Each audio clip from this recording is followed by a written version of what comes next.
Captain Sun-Chan speaking, and welcome aboard another voyage of the Lollipop Skyship. We are going to switch gears a little bit. I tried to get Ace Attorney up and running, and to no avail. So, okay, where is it? This is the game that we were playing, and it has started over. And the screen is still askew.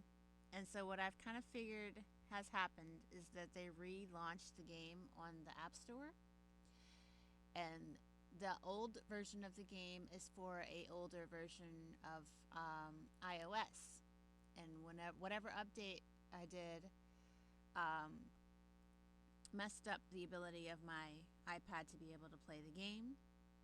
And so the re-release version of Phoenix Wright is $25, but I've already paid for the version that I already have, but they're not going to transfer the game.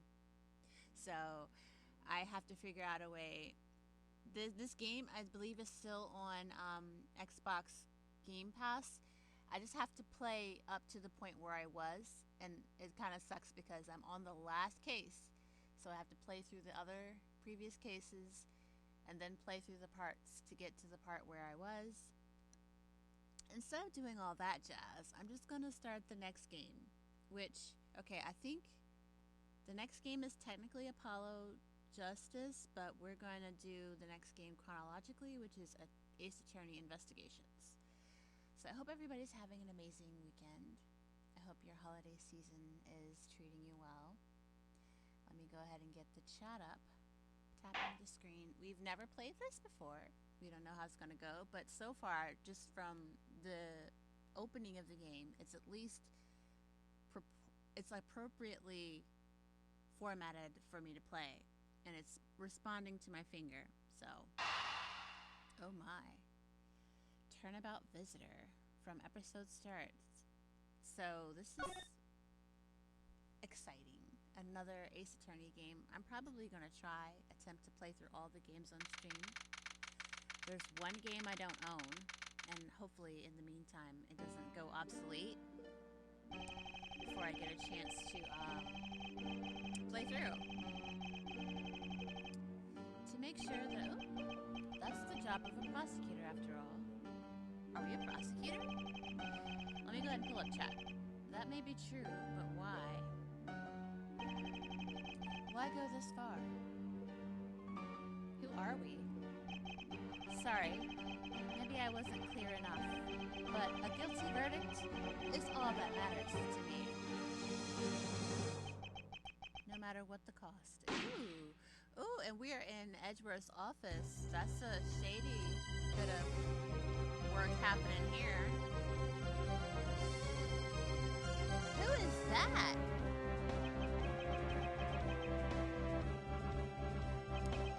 Always happy, always will.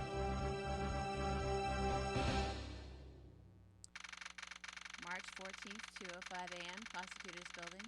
Wow, the text goes way faster in this one. Look at this. This is cute. Little animation going on. It's hard to believe that I've been away from my office for a whole month. I hope Detective Gumshoe has been keeping an eye on my office and keeping it clean. I doubt it. Not Gumshoe. Not the Gumshoe I know. The door is locked. Let me go ahead and check the sound. So it seems like the volume is okay. But you guys will tell me when you come in if it's drowning me out or not.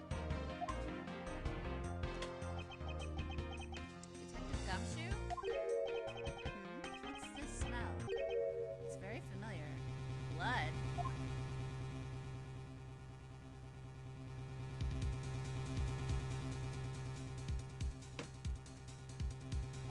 What happened here? What the? What's the meaning of this? Who is that? Freeze. Uh-oh. Have I been framed again? Is this the second time they're gonna have me up for murder? Or like the third time? Identify yourself. Shut up. got some nerve committing murder in a prosecutor's office. Ooh, ooh! Is that a threat? Let me make one thing very clear. What? No one gets away with committing murder in my office. No one.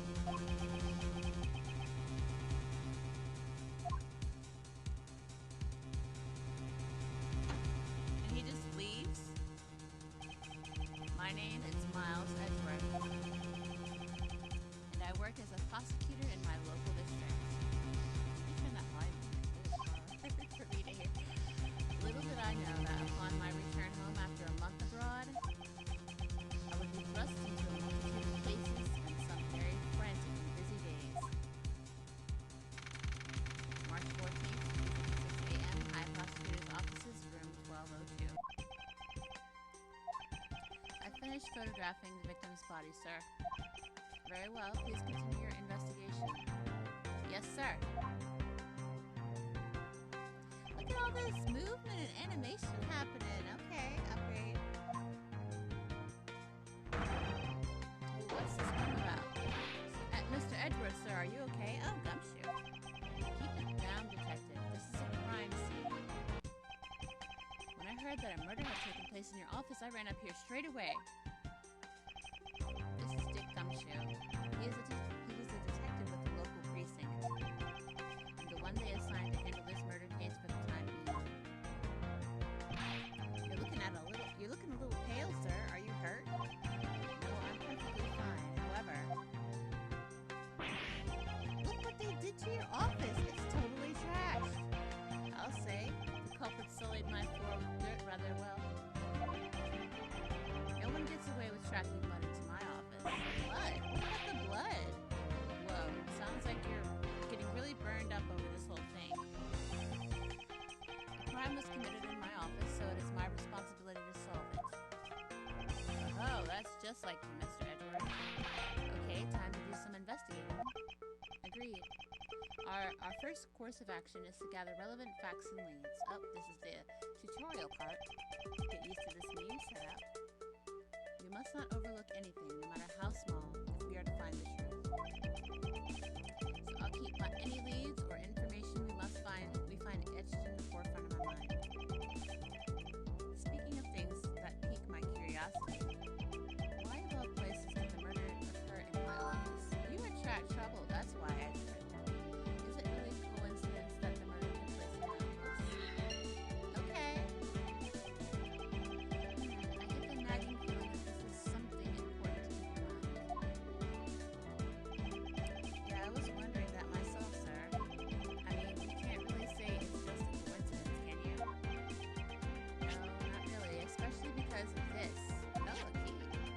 Key to your office? For security reasons, this office's door has a lock built into it. What do you mean, sir? If you think about it carefully and use logic, it should become clear to you. Logic? By finding the connection between two pieces of information and connecting them, new information is born. Or is it just old information? What? That is the end result of using logic. So how do you use it? That you would ask that question. First, I recall information to the logic button and then connect them together. Okay. Now to touch the logic button and recall the facts. Touching. Ooh, look at me. Crime scene is my office. Somebody has the office key. Well, wait.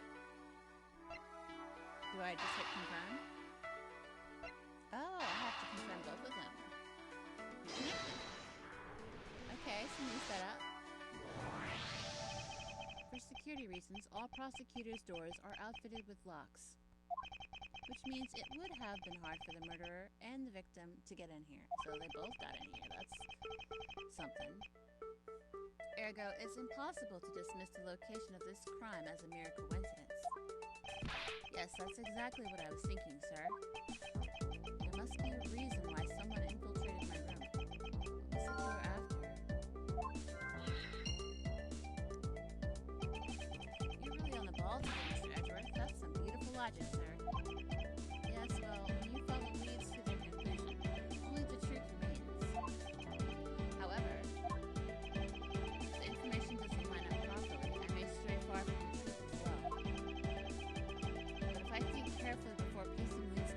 Logic should flow.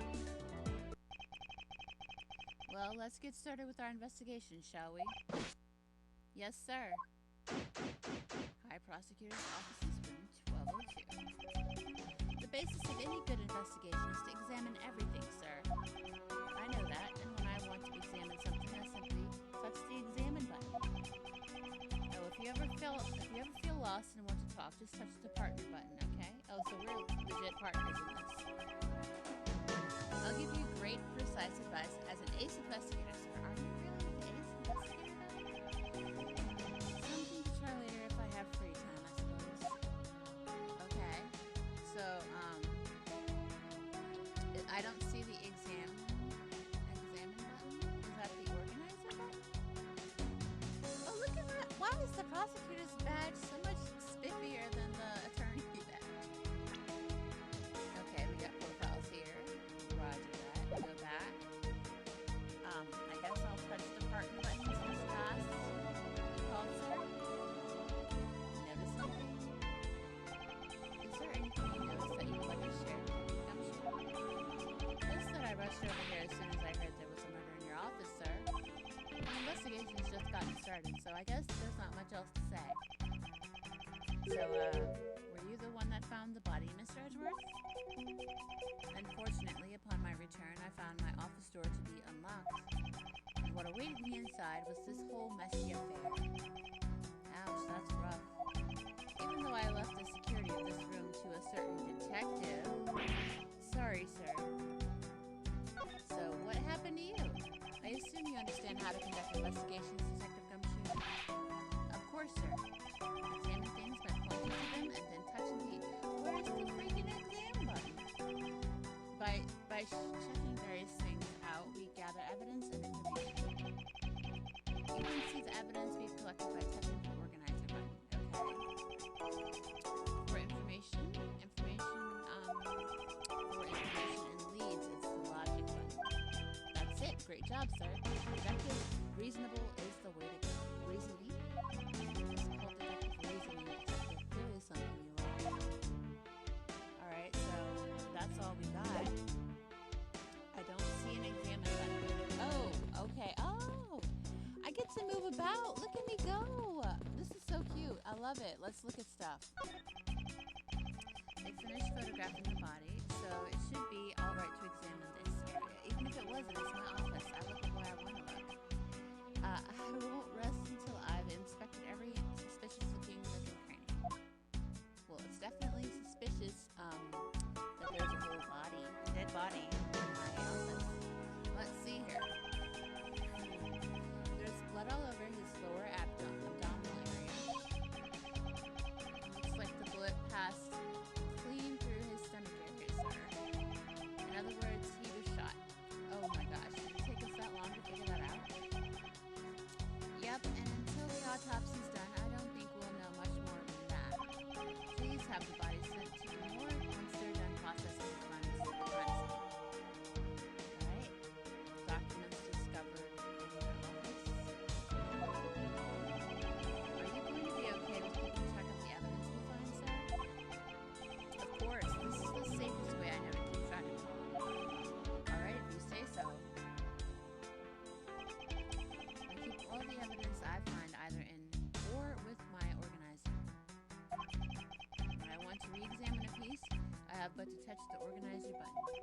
But the organizer isn't only for evidence. I keep people's profiles on hand in it too. It's probably a good idea to make a habit of checking the facts often. So, looks like there's a wallet here. What do we have here? Hey, I think I've seen one of these before. It's a police badge, detective. Is this a cop?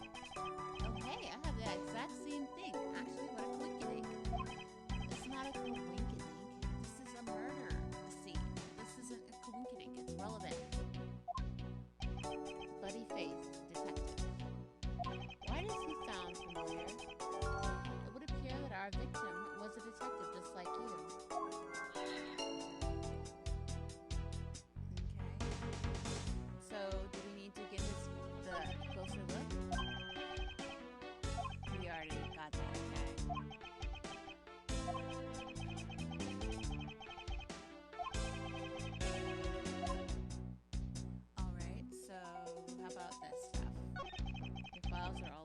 sure, sir. It probably fell during the struggle between the victim and his killer. And I tried so hard to keep this place spotless when you were away. I mean, this just rendered all the time and effort I put in pointless. I don't recall ever asking you to clean my room.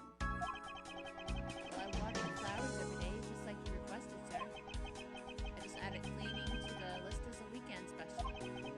For about half a day, every Saturday, I'd come in and clean this place until it sparkled. Does he have a life?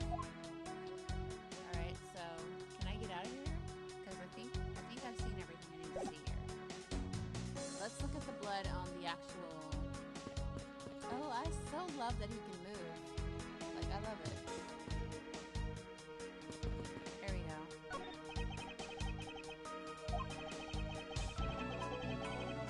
Yeah, but what? How do I want to look at the blood on that bookcase. Oh, so he's going off about that again. Okay.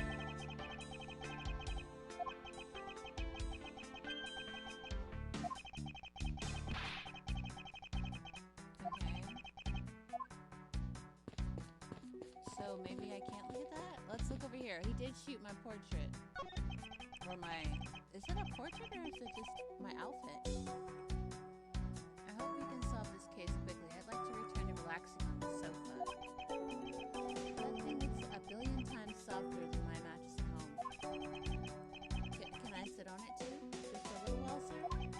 Detective Gumshoe, you know I can't allow that. Until this case is solved, neither of us has time to spare, let alone rest. You're right, sir. I'm going to work hard and be a real trooper to the end. Even once this case is over, I don't think you can afford to take any time off.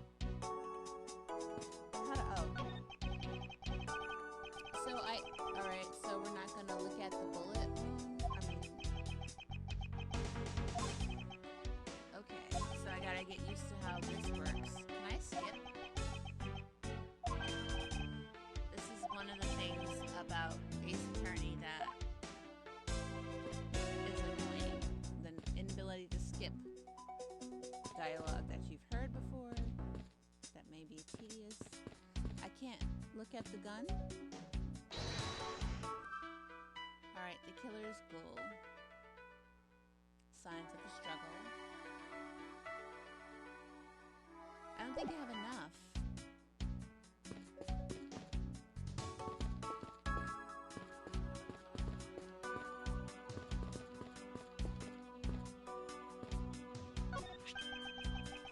What have we here? Could this perhaps be the murder weapon? If so, it would mean the killer made their escape after disposing of their gun here. I think I've seen one of these before. Can you enlighten me as to where? Oh, I think I know. I was issued the exact same model, so this is the detective's gun. Detective. I don't really like guns all that much. I mean, they're really dangerous. But now that I think about it, you do see this model around the precinct a lot, sir. I don't use mine much, except in emergencies, so that's why I didn't recognize it. So it's the same type of revolver as the ones used by police and detectives. That's the logic I can kind of... I seem to have gathered a few pieces of pertinent information. Now to calmly use some logic and figure out if any of them are connected to each other. I definitely think the fact that the victim was a detective and the revolver are related. Found at the crime scene.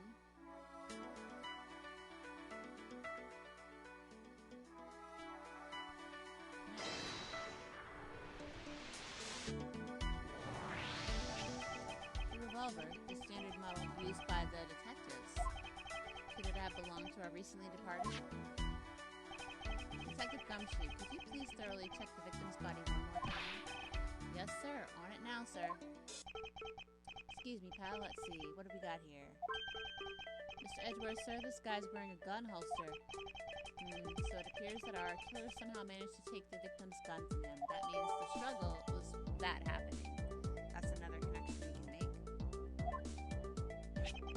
Let's see what else we can find out about this revolver.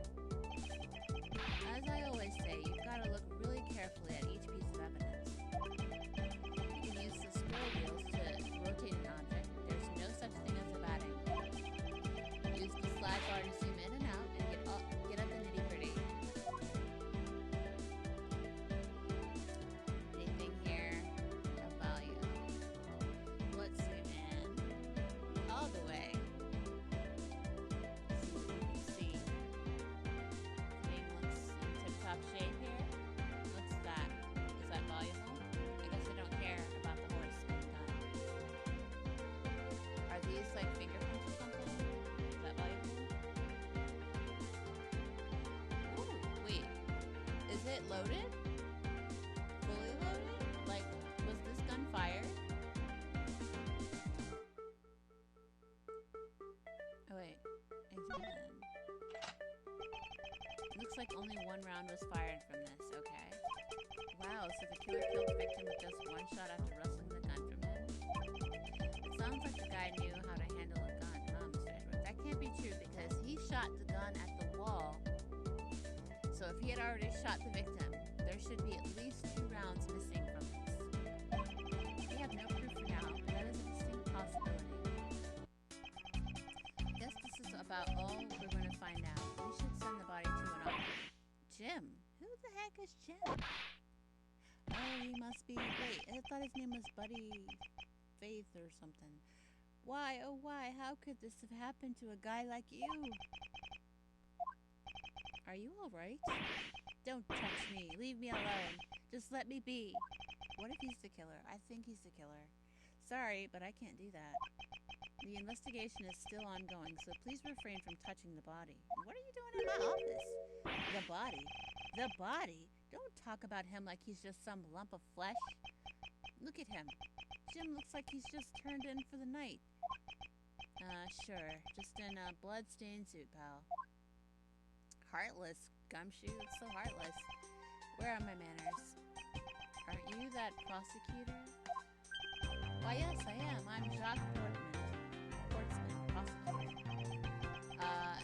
Jim here was my partner in crime, busting... What? I'm Miles Edward. And like you, I am also a prosecutor. I read that so well. Detective Dick Gumshoe, sir. So you're Miles Edward. I guess this is your office? Yeah, it's my office. That is correct. Then it was you. You're the one who killed Jim. No, sir. Hey, don't go around jumping to conclusions, pal. Just calm down, okay? I will not. I know how things work around here. You know nothing. High prosecutor's office doors all have locks built into them. That makes you sus. You already know what's going on. And only the owner of the office has the key to his or her own office door. You're trying to frame somebody? That is correct. However, I was not the one who killed your partner. Yeah, Mr. Edward has been overseas on a business trip this whole time, pal. And the key to the door was with me the entire time. Oh, is Gumshoe? For the first time, is Gumshoe about to be up for murder? So the only one who could get in here was me. Ho ho ho. Wait, that means... I'm not sure what that means. That means you're a suspect, Gumshoe. So it was you, then. You're Jim's killer. No way, pal. You got it all wrong. Everyone calm down. Mr. Portsman, correct? If you are a real prosecutor, you should know to stay collected. The investigation has only just begun.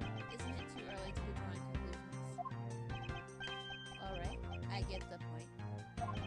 You're right, my mistake. I tend to get a little too hot-headed sometimes. You sure are one cool customer, though, Mr. Edgeworth. That's like my... I like that phrase. Calling somebody a cool customer. I've heard all the rumors about you. You're the great genius prosecutor. You're something of a legend, you know. Anyway, let's call a truce and work together, okay? Oh, are we friends now? First, you accuse me of murder, then you want to be my buddy. Now, how about a handshake to seal the deal? Never. A pleasure to work with you. No handshake for me. You guys were conducting your investigation, right? Sorry for barging in like that. Carry on then. Don't tell me what to do. I carry on at my own free will, not because you said so. It's your room after all.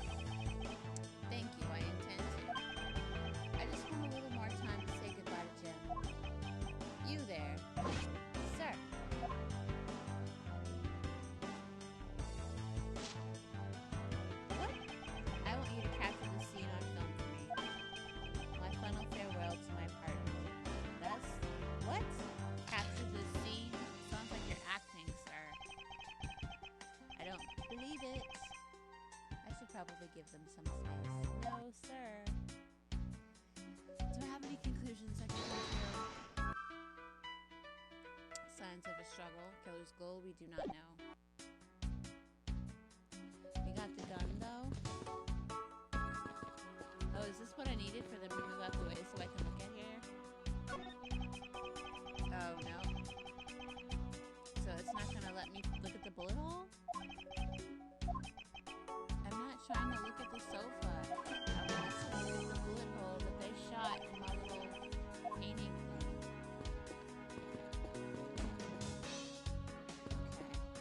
Okay. Watch out for the teacup fragments there, sir. Killer's going to pay. This tea set. Yikes, you're really mad over this. This tea set is very dear to my heart and can be only bought in England. Costs more than your whole month's paycheck. What? Now I feel like the killer's wasting one of my monthly paychecks.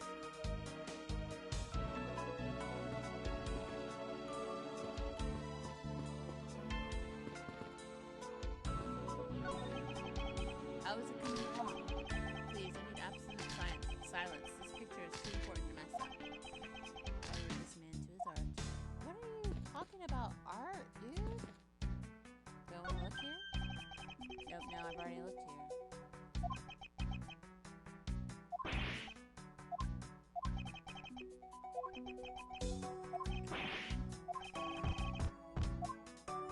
So what else can I investigate?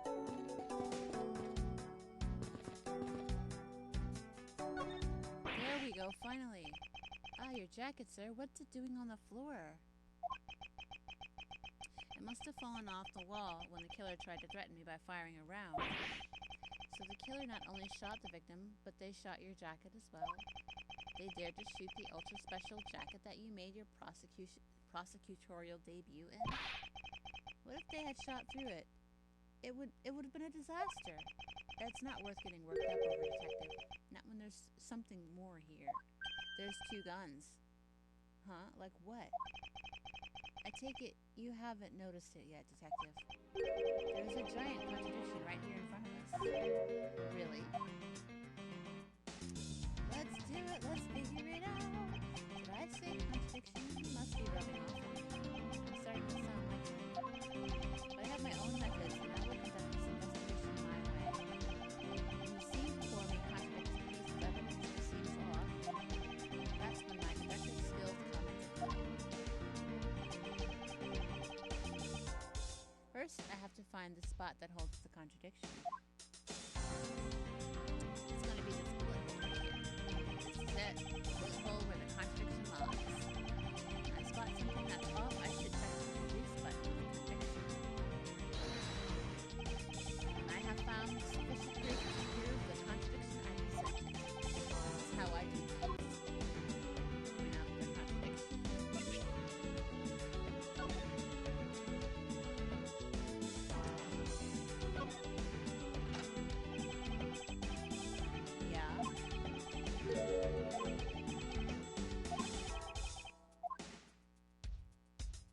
So here.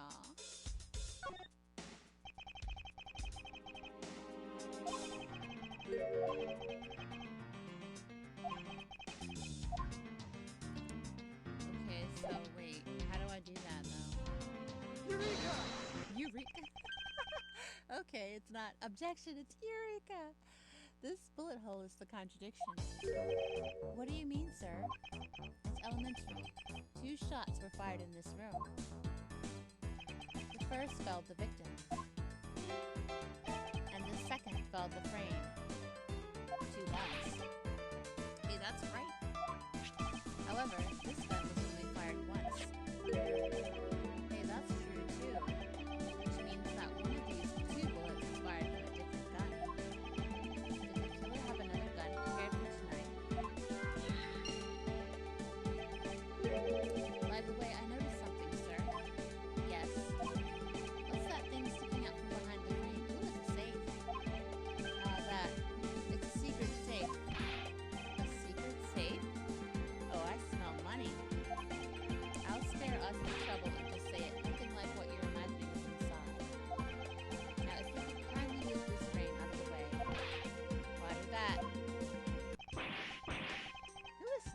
Talk about dusty.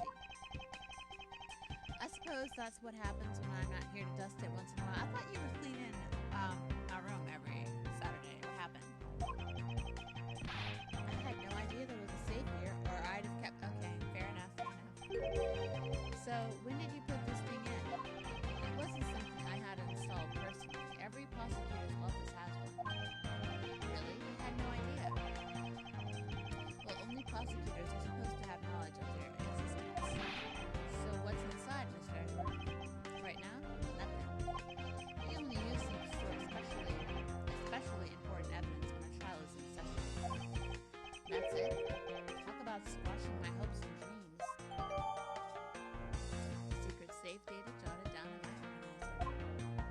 Should we open it? Because I have a feeling that something might be in there anyway. I won't rest until I've inspected every suspicious-looking nook and cranny. Examine. Now this is odd. You found something, sir? This keypad. Don't you find it to be a bit too clean? Yeah, there's a thick layer of dust all around it, but not on the keypad itself. You there, the forensic scientist. Yes, sir. Could you please dust this area for fingerprints? You got it, sir. I couldn't find, let alone lift, a single print. Looks like it was wiped down well. All the fingerprints on this have been wiped clean. Secret safe data updated in my organizer, okay?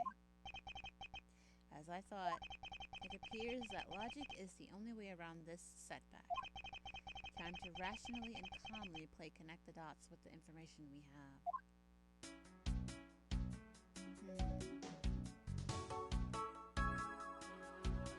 So we need to connect the dots. Are we ready? What's my magic?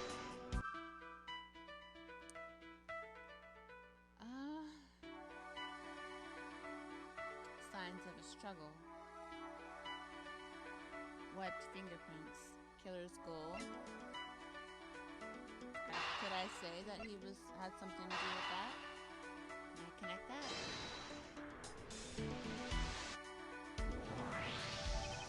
I believe I figured out what the murderer was after. Well, what is it, sir?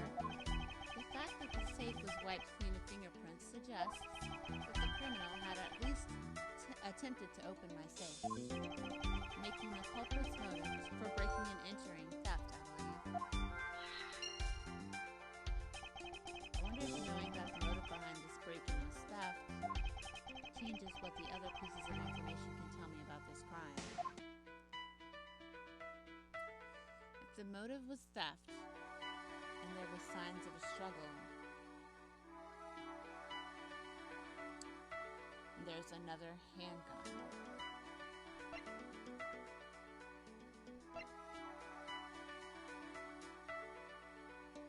So, wait a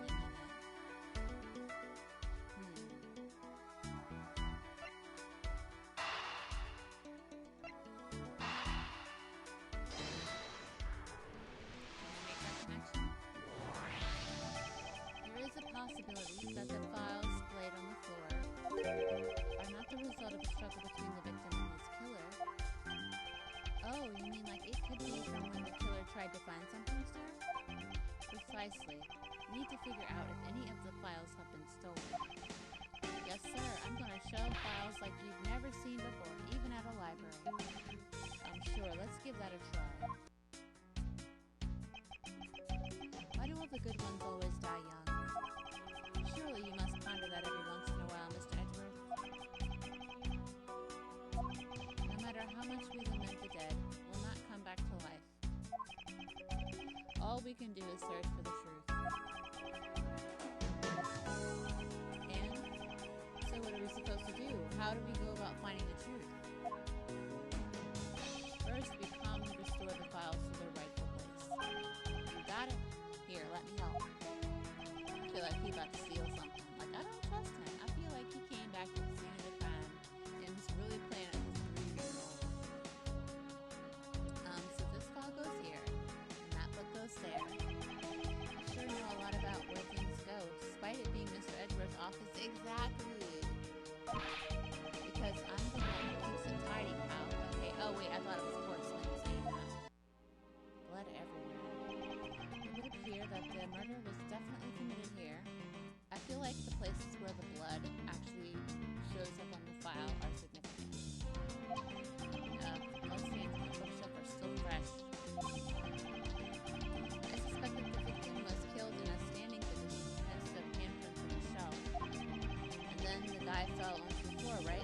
blood on the floor is kind of grossing me out. Detective, I don't have the time to deal with your weak stomach right now. But you know, I'm no good with blood, sir. I'm certain there's something wrong with this picture. There's a bullet hole in one of the files. So this is where the bullet lodged itself after it went to the victim. Which actually at that angle makes it look like he was shot on the ground. Like it went through him. And then he keeled over. Wait, that's weird. It's real weird. Because the way the handprints are on the shelf, it's like his back was up against it. But he had to have been shot, and then he had to have grabbed his wound and got blood on his hands before he braced himself against the wall and then fell. But then why is the gunshot in the books on the bottom shelf? So this is where the bullet lodged itself up. The bullet to be lodged so squarely in a file spine indicates that the files were ransacked. Oh, right, we cleaned it up, so that doesn't necessarily mean... Wait a minute, I'm so confused. We cleaned up... That's kind of weird, too, that we cleaned the scene before we started figuring out stuff.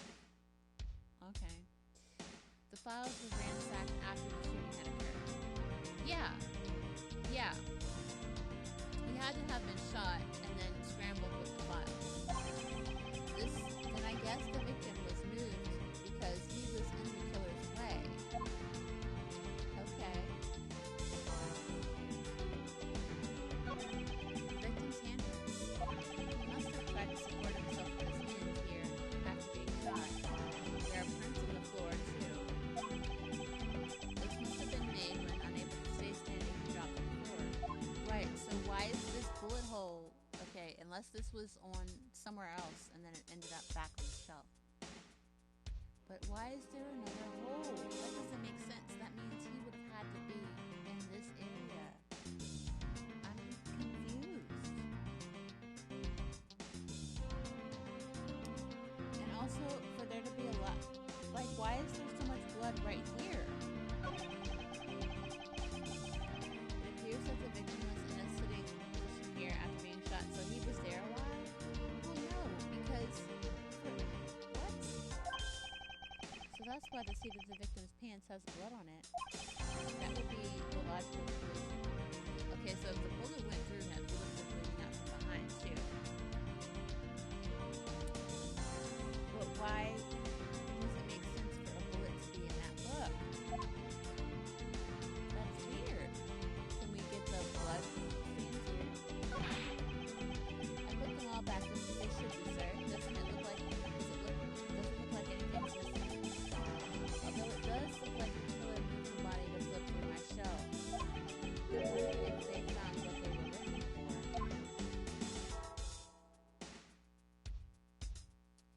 Because there's blood here too. I don't know, this is weird.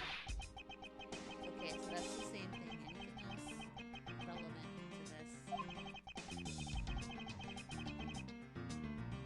Were they actually in order when the guy was shot? Did I find everything that I needed?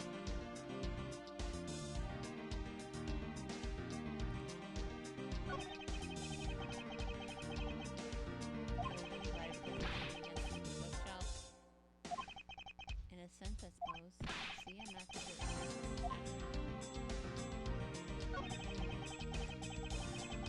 Okay, so that's the same stuff.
Capcom's gun that I found. Could there be another gun at play here? I think so.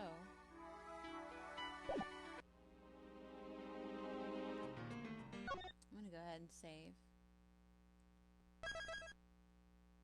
I love this game so far, though. I love the changes.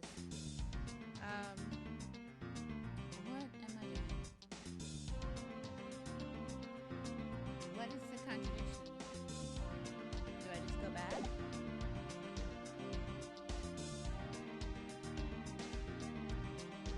Well, wait, why is there a T? What's the situation with this stuff over here? We have a gun. What am I supposed to figure out?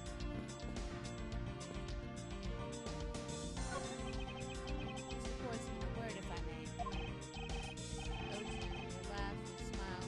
I'll never be able to joke around with you. Don't you worry, Jim. I'll joke around enough for the both of us. You'll see. He's not listening at all. This report's been off in his arms.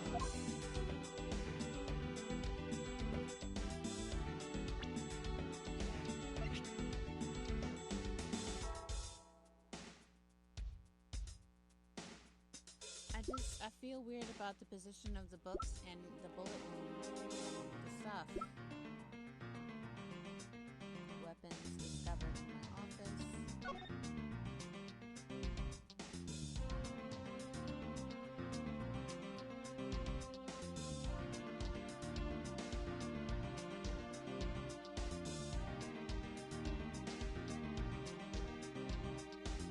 Can I get this forensics guy to dust this thing for once? Like, can you do that?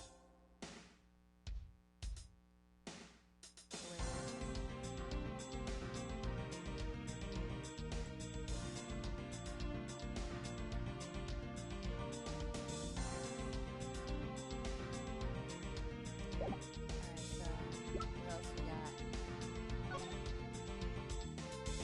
That's all we got there.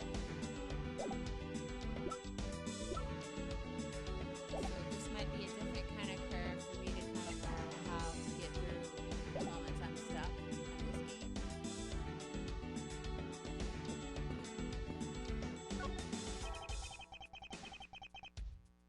I think that, yeah, there's definitely, if the body was moved.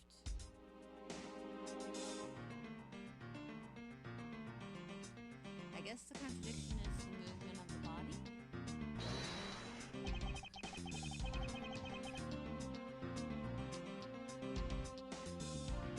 Oh, not the specific spot.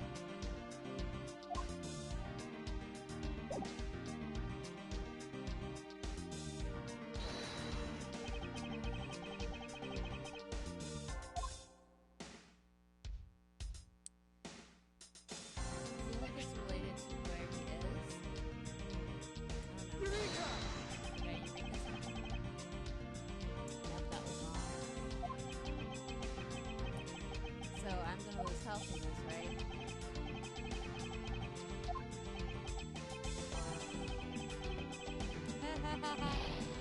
Oh my gosh. Okay, that's me keeping you on your toes, Capcom. So not this. Blood.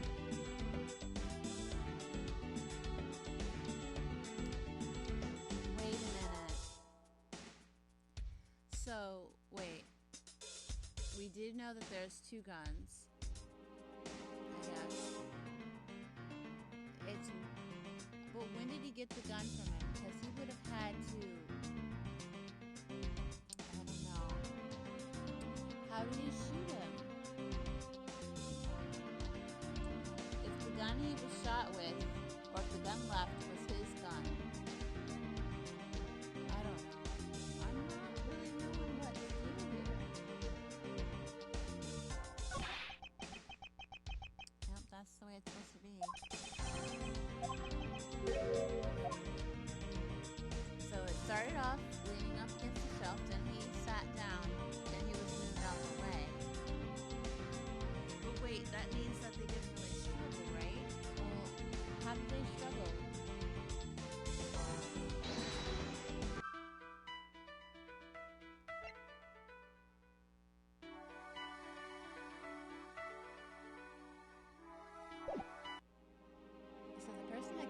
had to have a gun.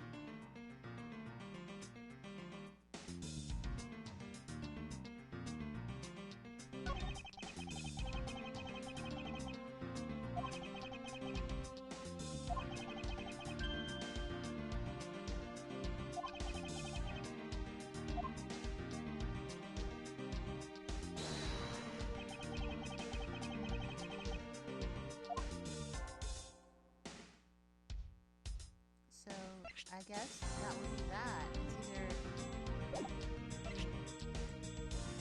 Eureka! is that it? Nope. Lost some more health.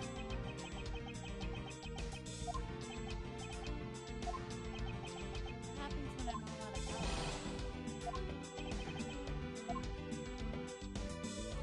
Still want to use that spot.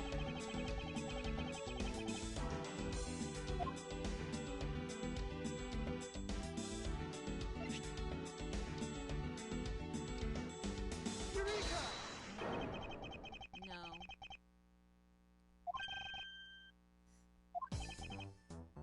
Oh wait, I did something. You don't see? Quite simply, the bullet hole itself is... That's what I was saying! That's what I was saying! The bullet hole itself is too low. If the victim was shot in the stomach, the hole should be much higher up. But what if the guy was shot while he was sitting or lying down, sir? That would be illogical. The victim leaned up against the shelf here after being shot. Suggests that he was standing when he was shot. And that means there were 3 shots fired, at least. Wait, what does that mean, sir? It means you need to use your brain once in a while instead of mind. In any case, it means someone made a faulty assumption. And it was from this mistake that our current constitution was formed. What is the faulty assumption that caused the problem with the bullet hole's position? The position of the body, the position of the handprints.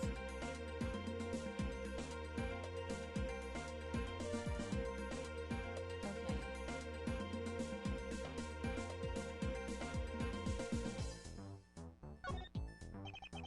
If the victim was shot while he was lying down. Wait, didn't you just say that line of reasoning is illogical, sir? You said the victim leaned against the shelf here after being shot. I was trying to be nice and explain my complex logic in an easier way for you to focus. Oh, really? Thanks for thinking of me, sir. No, but I lost points. It's the faulty assumption that caused this problem with the bullet hole's position. I get it now. The position of the handprints is what's causing this problem. It wouldn't be in this dilemma if the handprints were closer to the ground. The handprints are where they are, up top. Yes, you are quite perceptive, which is why this is not a viable hypothesis. Oh, so it was just a what if, then what's the right answer? You still can't figure it out, then allow me to explain. Yes, please, sir. Wait, what? What do you mean? That was right.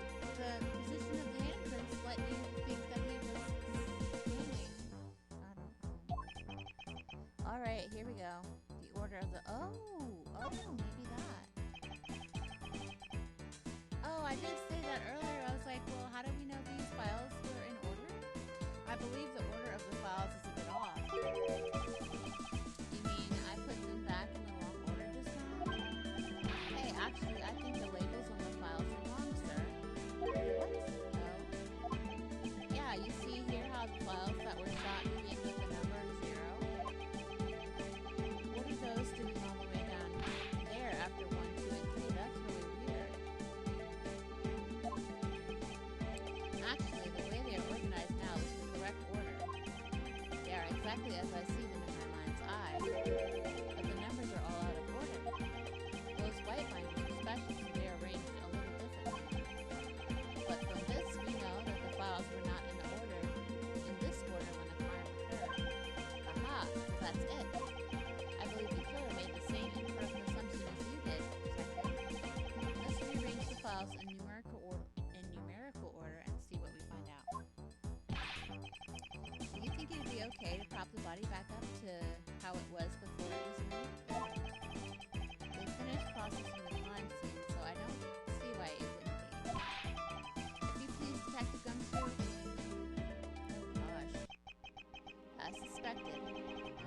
skull is now where it should logically be. Oh, okay. So they removed the books. Wait a minute.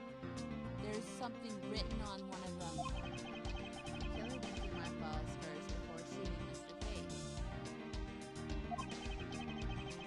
And then put the files back in numerical order, I guess.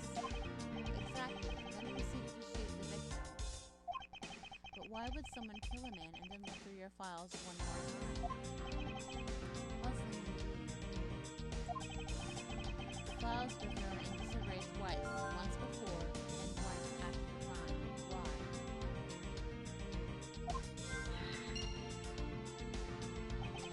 Now the crime seems as it was at the time of the murder. Time to give it another look. This over here. What's this? What is that? It's like gumshoe. Somebody wrote gumshoe. Oh no, I don't believe it. I don't believe it. I'd say it's some incredibly incriminating evidence, and I know that it was probably that prosecutor dude that came in. What is it, Portman? Because he tried to pin it on gumshoe. Yes, indicative of criminal activity indeed. No, wait, there's got to be some mistake. Mr. Edwards, sir, help me. Say something, sir. It appears that one of my files was stolen. Oh, that's what you say. But yeah, your file was stolen, and also your buddy has been framed of murder. Is that all, sir? What about me and my situation? Is that what the killer was really after? Stolen file data jotted down in my organizer. So the missing file should have like an S on it and part of an H.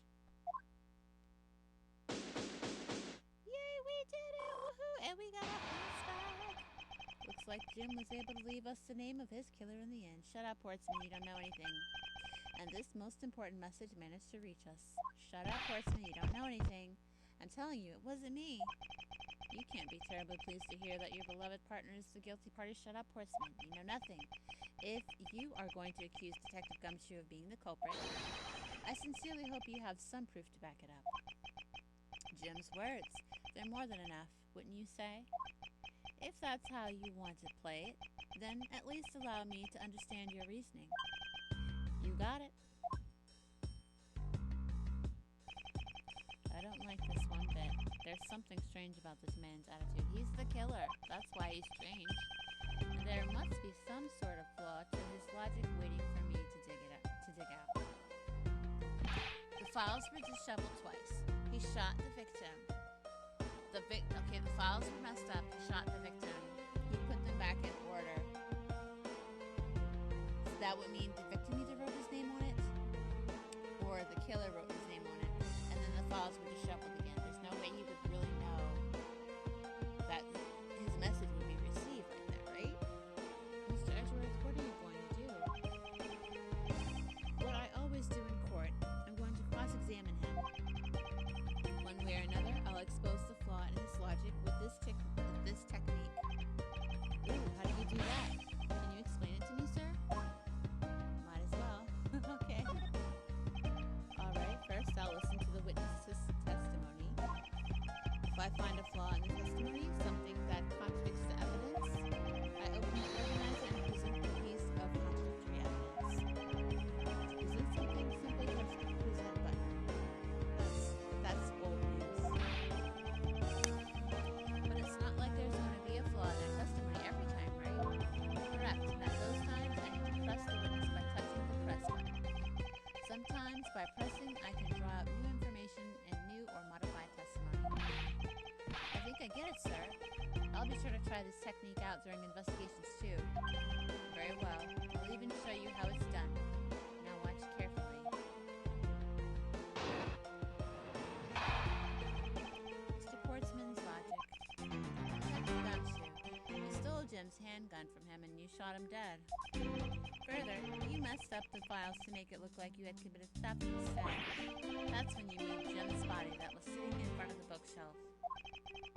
But thanks to that, you didn't notice the bloody letters his body was hiding. And it will be by his final words that you will be brought to justice. You intend to argue that the victim's dying message points to his killer? To hear Jim's voice, and he's calling for his killer's arrest. Are you sure you're not mishearing his words, Mr. Portman? There's really Detective Gumshoe is the culprit here. I will find the flaw in this man's logic and expose it with credible evidence. Rebuttal. Mr. Portsman's logic. Gumshoe, you stole Jim's gun from him and shot him dead. We found the gun on the ground, right? Let's press him on everything and then Hold it! You know, there's something I've been meaning to ask. What is it? Why do you call the victim Jim, when clearly his name is Buddy Faith? Isn't it obvious Jim is the perfect name for my companion? Jacques and Jim. Don't those two names go together like peanut butter and jam? But Jim isn't even close to the guy's real name.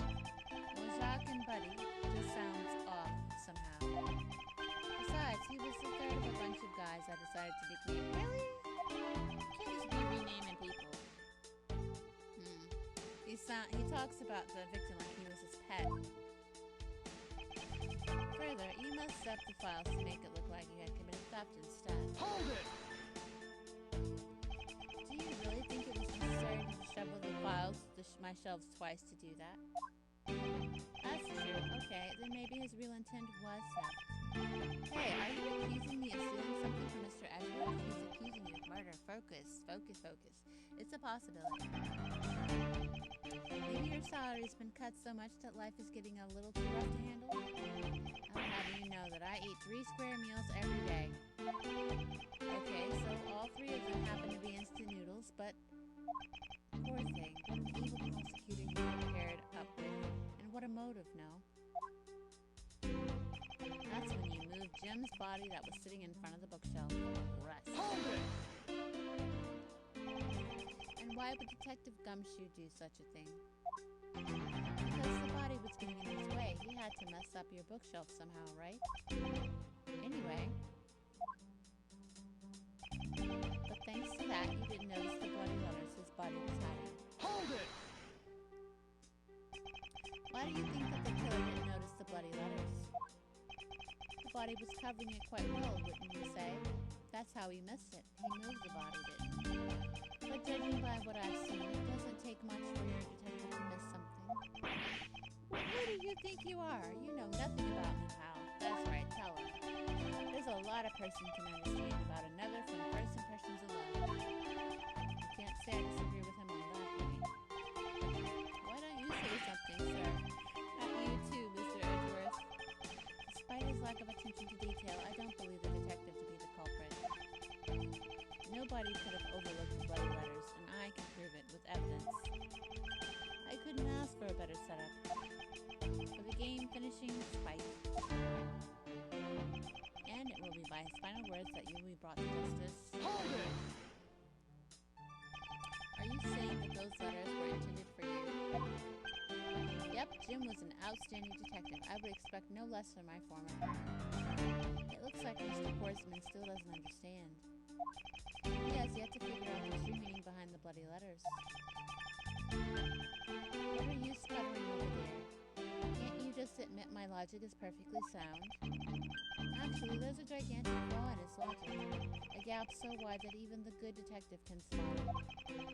Now to clue Mr. Portsman and presenting him with some evidence. Okay, alright. So my first guess offhand.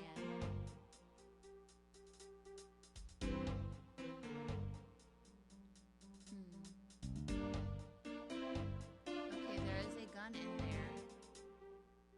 Is the gun... Okay, if that's his gun, there's a second gun.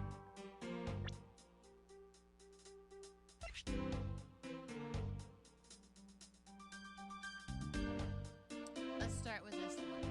Two guns. I must object to your line of logic. How much part do you have an objection to? Oh, so we're not going to say that? Okay, so we lost some points. It's not that. You stole Jim's gun and shot him dead.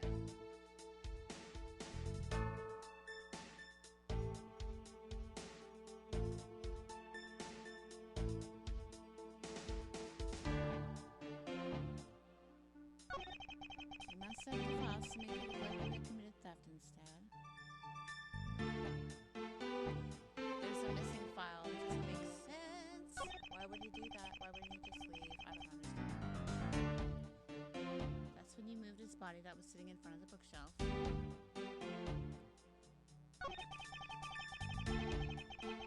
He rearranged the books in the order that he thought it was supposed to be. His final words, he will be brought to justice. I think another glaring error is that Edgeworth walked in the middle of his crime. Like he literally walked in.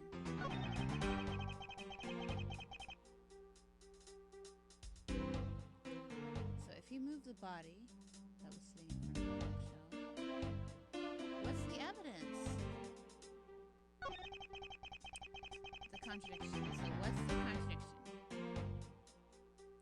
You must set the files to make it look like you had committed theft instead.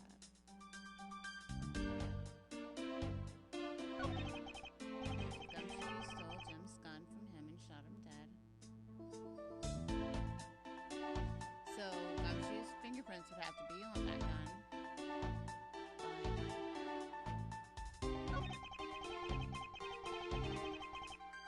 What can disprove that he messed up the files? There's blood on them. I don't know. Move Jim's body so that he was sitting in front of the bookshelf. No, okay. Because there's blood on the shelf. Oh my gosh.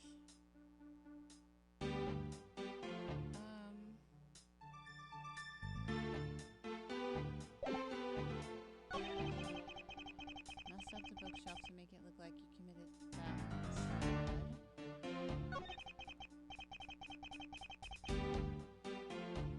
What do I present? What's the actual thing?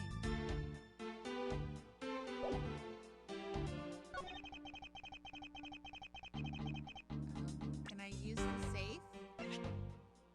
Objection! Nope, that's not it. Alright, we're gonna be losing points. I have to get the swing of this game. It's kind of hard for me to guess how they're thinking. Okay. More points lost. They said there was a huge contradiction. What's the contradiction? You messed up the files to make it look like you had committed theft.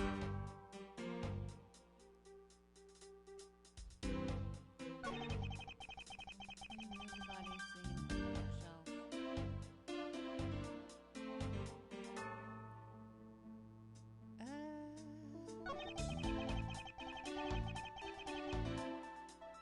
If you messed up the files, okay, maybe that's the thing.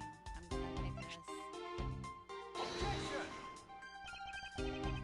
Aha! It would behoove you to take a good look at this. I see it, but I fail to see how it has anything to do with me. What? Is that right? It's not right? You're not at the top of your game today, are you, Mr. Genius Prosecutor? Shut your face. I can't allow him to see this. I can't allow him to set the pace here. I must remain calm only by doing so I can find the fatal flaw in it. Well, that was a different... That's moving Jim's body in front of the bookshelf. The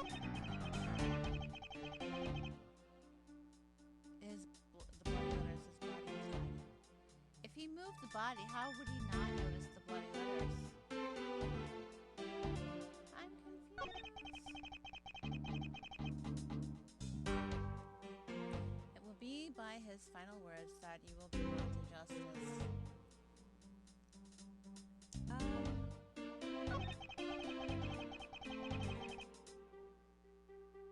It can't, there's no way. That doesn't make sense. I don't know. Oh my gosh. Objection! That's not it.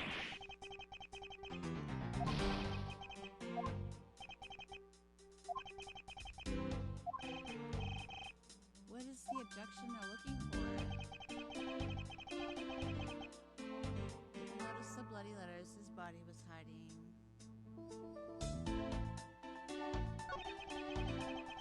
Move Jim's body so that he was sitting in front of the bookshelf. Did I do this before? We'll find out. Objection!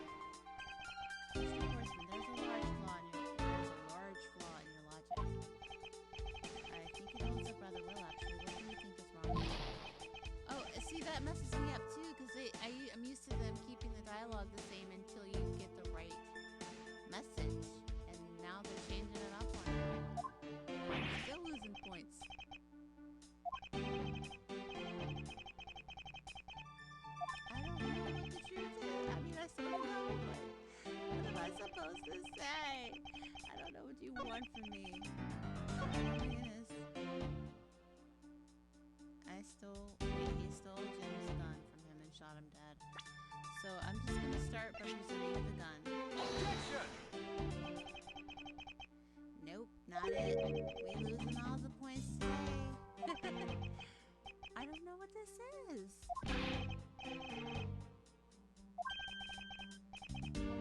Okay, so the gun.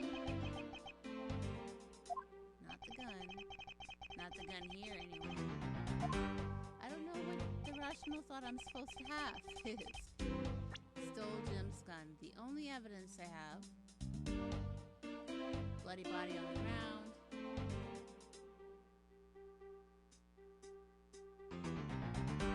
He has no motive.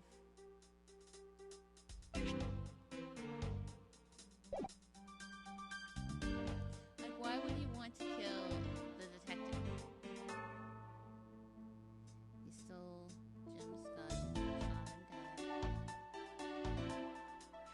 I don't know. Objection!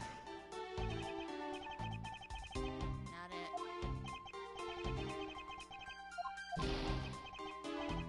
I'm almost out of health.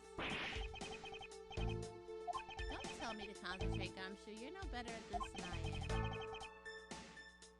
Okay, come on. So, this isn't the part. You messed up the files to make it look like you had committed theft instead. There's blood on most of the files. So, I used the blood before. It doesn't make sense. What is happening? I don't know. Objection! Is this it? Nope, it's not it. It's the wrong thing.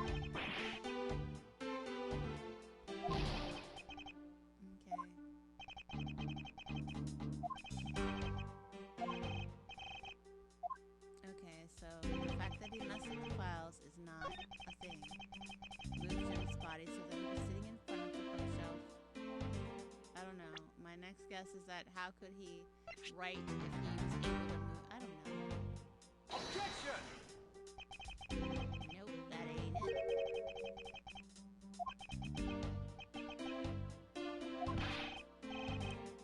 We are fitting to die. We are about to be out of here. Well, we're not gonna die, but we're gonna lose this little round here.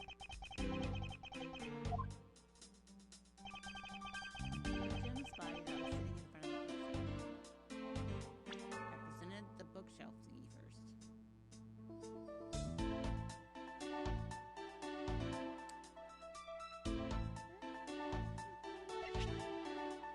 Objection! Not it. Is that the last that we got? That's the last little bit of health we have. Can I get a hit? I have no idea. There we go. Your faulty logic was only able to carry you so far. And now I'm afraid I have to place... Oh no. Miss Edwardson, please do something. Get me out of this. This is the best I can do. Give me another chance. Help. Send help. Thus the truth was lost for all eternity. Oh no, I am. Oh no. Oh my goodness. I totally failed. Let me retry.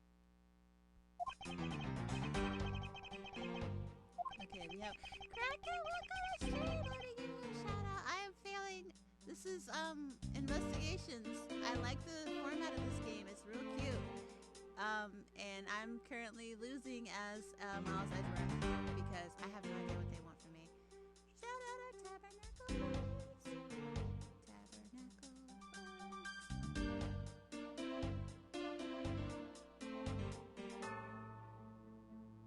What? What do you mean you don't recognize? My mic is okay. It's low. Gotcha. First of all, we gotta get the shout out going. Because what do you mean, Twitch, you don't recognize the command of shout out? Of course you recognize that command. It's a common command. Tabernacle Fox.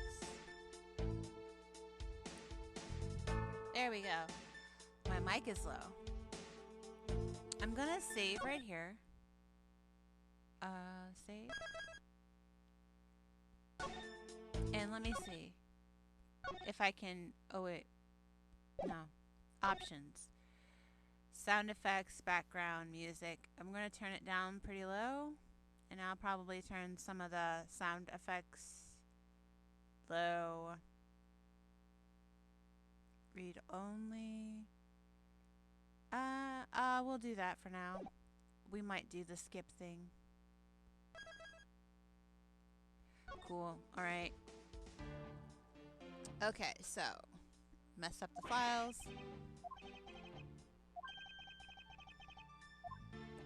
Now we get to prove whatever the glaring logic flaw is.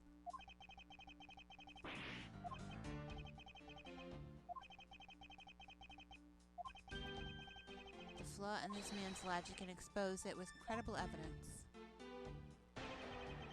I can hear you a bit better now? Awesome. Yeah, I looked at the beginning of stream and it's still the same settings from last time where I turned the volume all the way down and the mic is all the way up. It may just be that I need a new mic and I'll figure that out. I'll fix that. Detective Gumshoe, you stole Jim's gun from him and shot him dead. Furthermore, you messed up the files to make it look like you had committed theft instead. Moved his body so that he was sitting in front of the bookshelf. But thanks to that, you didn't notice the bloody letters his body was hiding. I don't know.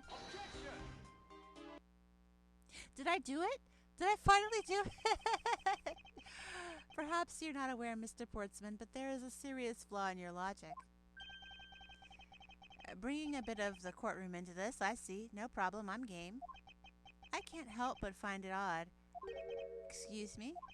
Odd that a fellow prosecutor would be brought down by a power of his own office. What are you talking about? Oh, you're joking, I get it. If you have the time to laugh, then you have the time to take another closer look at this. Do you not still see? If not, may I direct your attention to the missing file? What? That's impossible. What's impossible, Mr. Portsman? Nothing. The files on that shelf are all about a certain case. When the killer went to take the file after murdering your partner, I highly doubt they could have missed the bloody letters written on the spines. Okay, that's a valid thing. I was saying that, okay, he would have... The files were messed up twice, so he would have noticed them because the guy would have had to write the message before he fixed it the second time, right? I don't know. It's possible that they could have taken the file before committing the murder, but then he wouldn't have been able to... What do you mean? Why wouldn't he spell the name right? I think it's pretty obvious that the file was stolen after it was written on.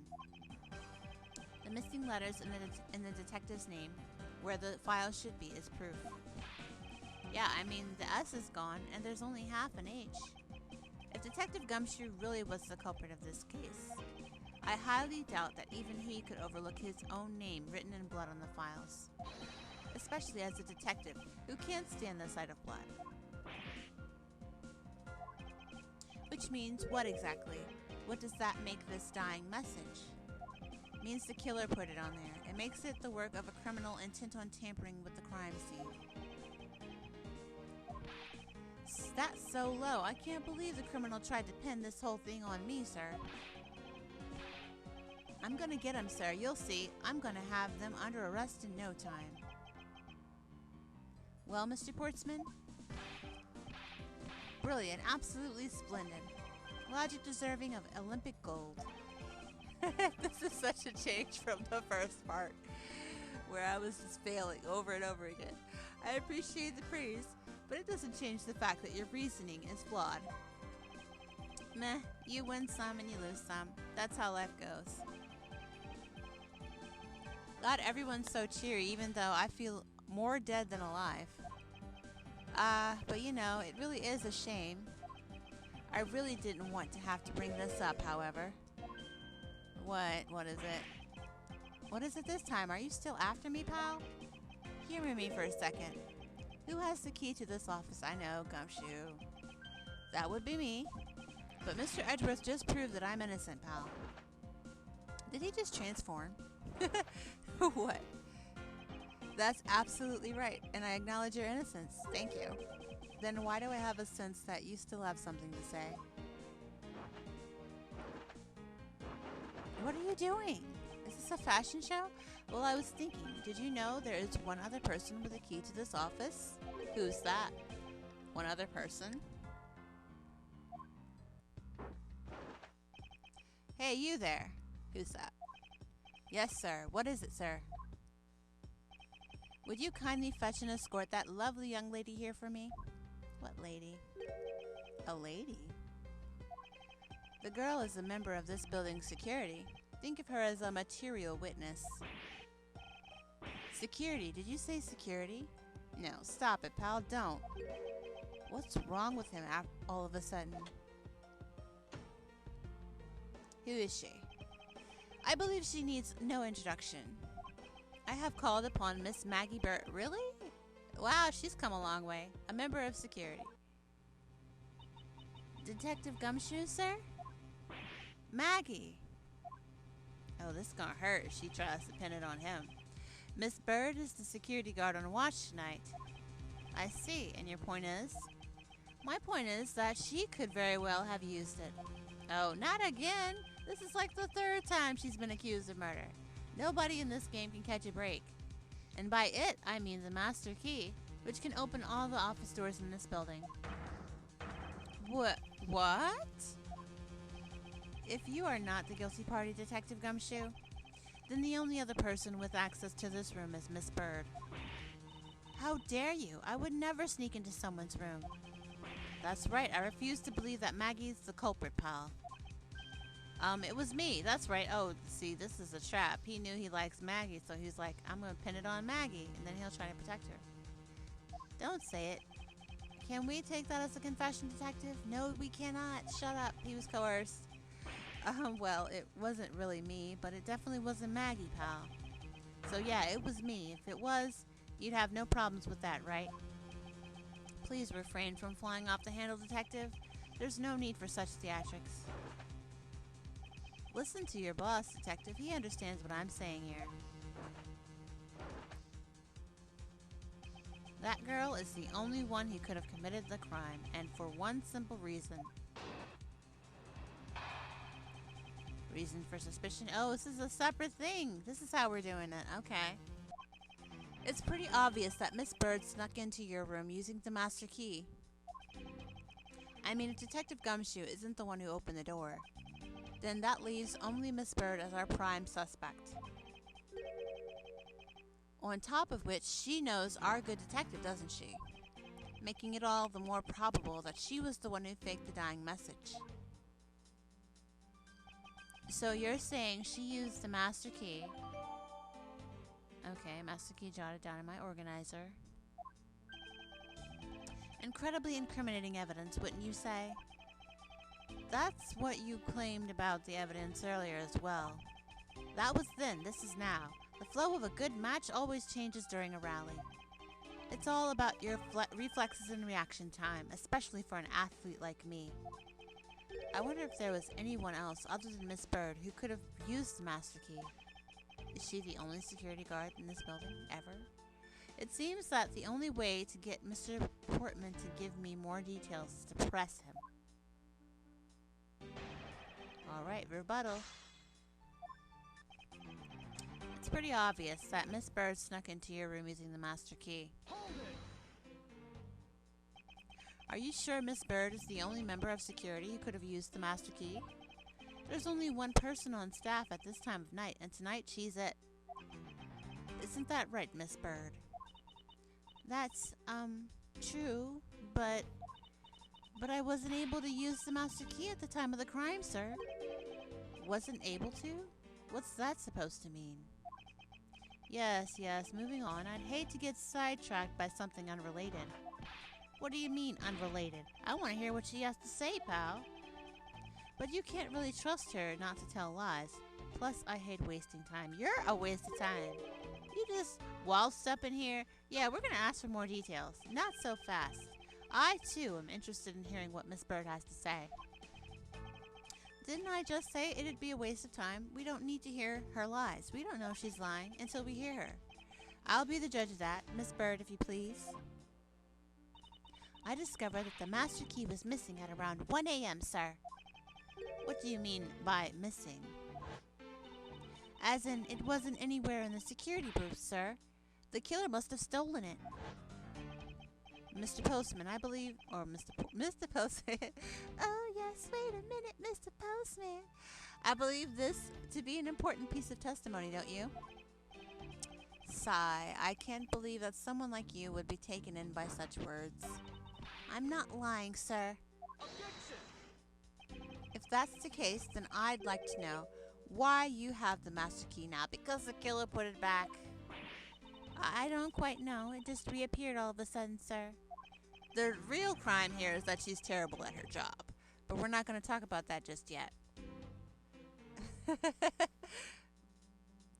Ha, a likely story. And where is your proof that the key was stolen to begin with? Well, we could try and dust it for prints.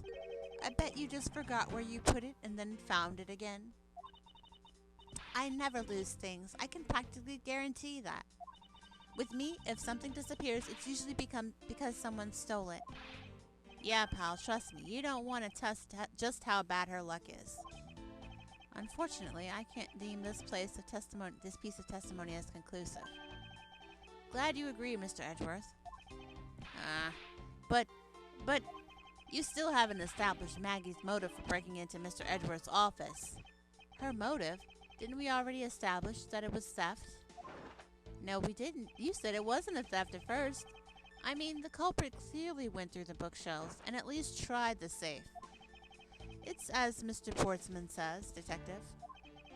I can't ignore the fact that all the evidence points towards a motive of theft. But I'm done taking blows. It's time to counterattack with a few facts of my own. So what are we talking about? Her intent from the messed up shelves to the wiped down safe, I'd say, was thievery. That was a long aside. I concur that the culprit's motive appears to have been thievery, however. Glad to hear that the great Miles Edgeworth is in agreement with little old me. However, with regard to the investigation of the bookshelves and the safe, hey, good thinking, asking for my opinion on the matter. Nobody asked you, really. Would it be too much for you to allow me to complete a full sentence? I know. Don't interrupt. I mean, if Detective Gumshoe isn't the one who opened the door. I thought we had established Detective Gumshoe's innocence pretty thoroughly. It was just a theory, one hypothesis among the many possibilities. I mean, I had my doubts about Miss Bird from the very... No, you didn't. You came in here accusing Edgeworth first thing. Then you were like, oh, okay, then it's Gumshoe. And now you're like, you went and found Maggie. Like, what is this? You are trying to throw it on everybody. That makes me believe it's you. If that's the case, then why didn't you mention her first? Now, don't make that face. See, there goes the truth, running the other way. You ought to be running the other way. Let's pick up the pace and see if we can't catch up to it. I don't think you're catching my drift. But we are in agreement that the detective isn't the killer, right? If so, then I hope you'll understand when I say... You are so... Oh, gosh. That since she is the only one who could have opened your office door... Is this case related to the last one with the killer nun? Okay, so the story with that is that the game is messing up to the point where I really can't... Like, I need to find another way to play it. They updated the game so that they charge me. Like, they will charge me if I try to download it again. But in the current version I have, it will mess up and won't read my fingers. So I'm going to have to work to get to the point where I was on Game Pass and then play it on that. Or either find a way to have a old version of iOS so I can play it the way it was before. Because updating my system It messed up the way the game played, and I can't fix it for anything. So I decided I would start the next game in the series. I think this is the next game chronologically, but not the next game that released. This is Ace Attorney Investigations Miles Edgeworth, I believe. So this is a new deal. And you can see with all the fancy animation and the new setup, I'm feeling it. It's a vibe. Oh no, I understand. Sorry to hear that. It's alright. We're going to play it. We're going to finish it. And hopefully I won't take too long so that you don't forget what happened in the last one. Or I'll just try and play through the whole thing on stream. Even though that's a long case. That was my original plan today. I was going to say, alright, forget the formatting. We're just going to try and finish out the case so we can move on to the next game. But it started being funny, and I was like, you know what? We're just going to move on. On top of which, she knows our good detective, doesn't she? Oh wait, I need to press her on stuff. So we did, then that leaves only Miss Bird as a prime suspect. Hold it! Don't you think it's a bit early to be jumping to conclusions? Are you saying there's another way to open the door other than the master key? Oh, I get it. Perhaps you had a spare made for someone else? Don't do that. I'll have you know, I have never made a spare, so what are you insinuating? Nothing. I guess I should have known better than to suggest that someone like you would. I don't like any of the things that you suggest. Like, you and me are about to throw hands. Really. Hold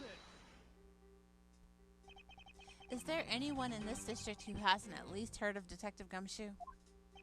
Good point. He's practically a celebrity among us prosecutors. Really? I never knew I was so talked about. We're holding our collective breath, you know. Okay. For when you screw up so badly that you're literally chased off the force. Come on now. Don't do that. Wait, what? Is that true, Mr. Edgeworth? No comment. Of course not. That's hogwash. Phew. Don't scare me like that. I almost had a heart attack there. Making it all the more probable that she was the one who faked it. No. By dying message, you mean the bloody letters that spell out Gumshoe?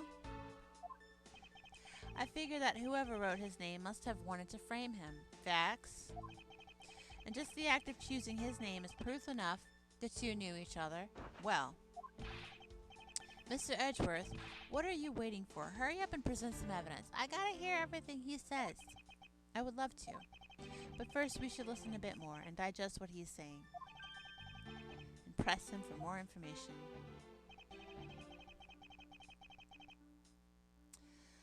Pretty obvious that she snuck into the room. Her intent from the messed up shelves to wipe down the safe, I'd say it was thievery. Detective Gumshoe isn't the one who opened the door. Then that leaves only Miss Bird as our prime suspect. On top of which, she knows our good detective, doesn't she?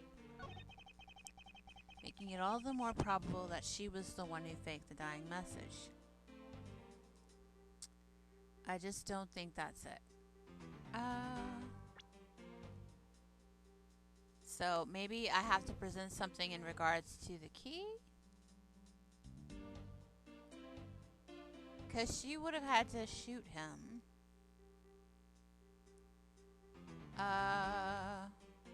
And there was a struggle. And I'm not trying to be, you know, like it seems like she's a small thing up against a grown guy with a gun. I don't know how she would come out in that fight, especially since she has terrible luck. So, I don't know about that either. And she would have had to move his body too. I don't know.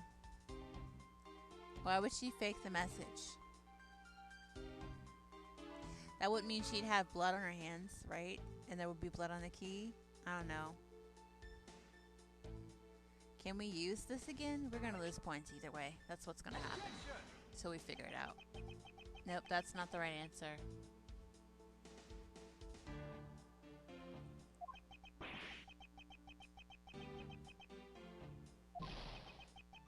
I knew it wasn't right, but I thought I'd try it anyway.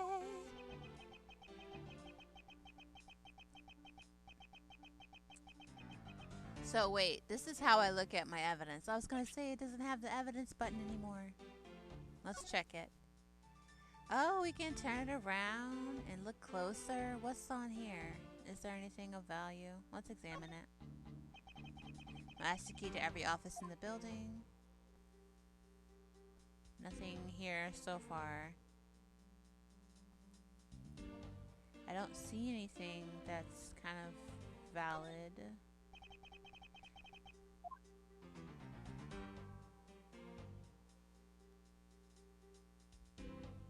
I don't see anything new or that jumps out at me. So this might be as much as I can get. There's nothing here.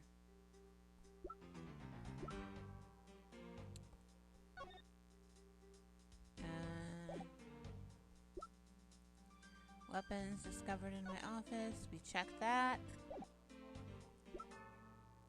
We looked at that.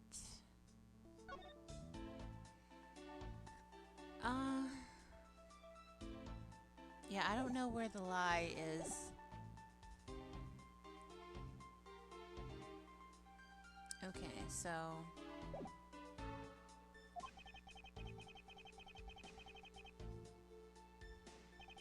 making it all the more probable that she was the one that faked the dying message.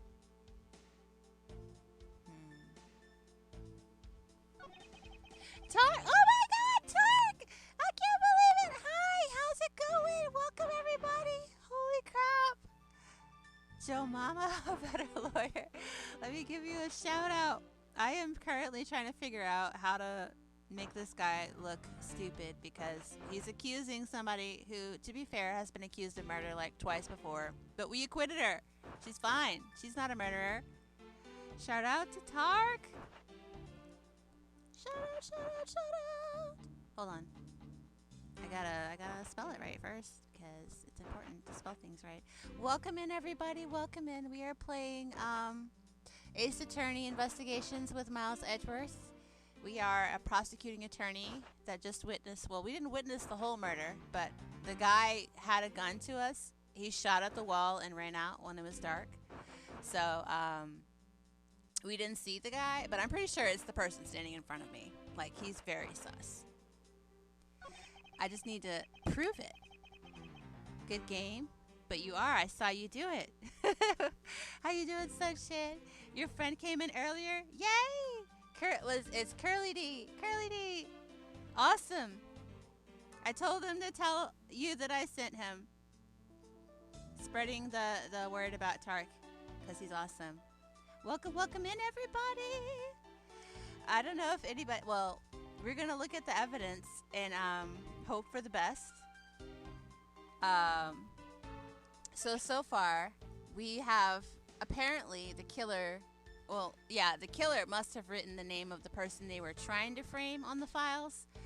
But it's obviously not the person whose name they wrote on there. There's a missing file, so that's also important because the whole reason for this is that somebody stole something from the prosecutor's office. So this is, they're trying to frame my detective. It's not him. Somebody wrote in blood on the books to try and frame him. We proved that wrong. There's also the body covered in blood. He was shot, and so the books on the shelf were messed up once. And then the body was moved, and then the books were messed up again. So it makes no sense that the person who was dead wrote their name on the books, and then the books were messed up again, and they expected us to find the message. Like, the books were messed up twice. So the killer must have done the writing of the name, is what I think. The Church of the Fox religion. I love that. That's perfect. I tell people to avoid Tark. No. Tark is one of my favorites. Top 10, top tier. You will always find me in a Tark stream. Documents discovered in my office. Weapons. There's 2 guns. Because this gun... Okay, if we look at this... Look a little closer.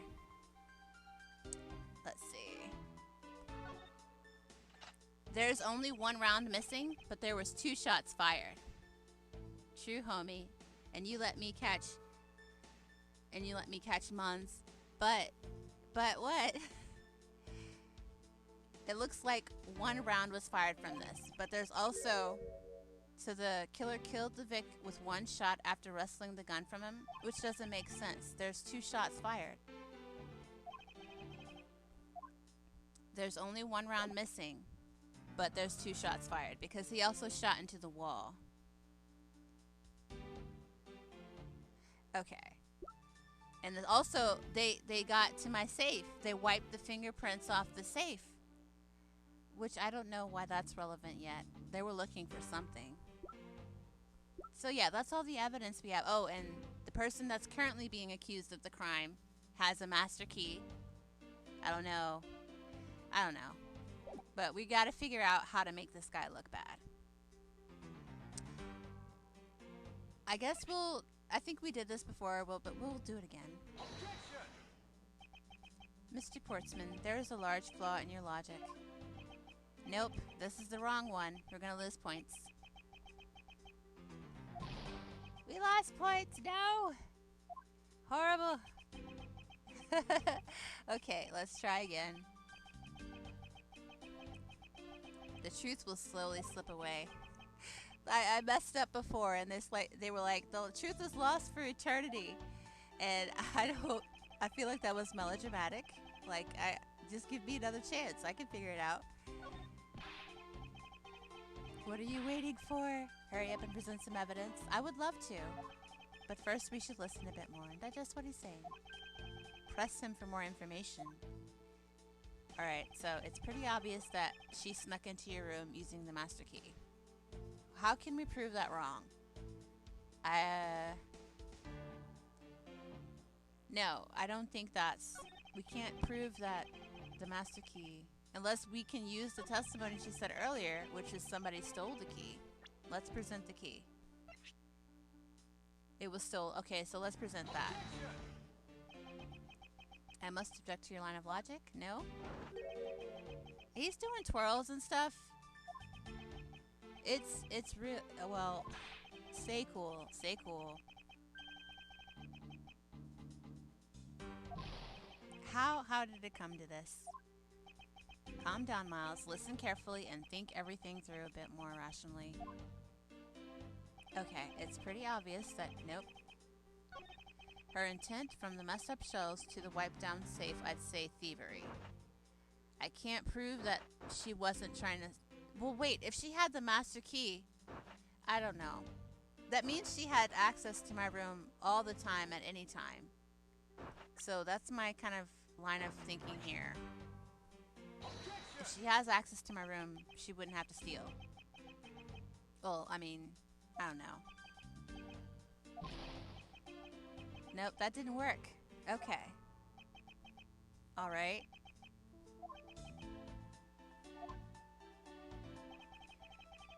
Messed up shelves, wiped down safe. But, okay, she put them back in order, right? Because they were messed up twice. Thievery. If Detective Gumshoe isn't the one who opened the door,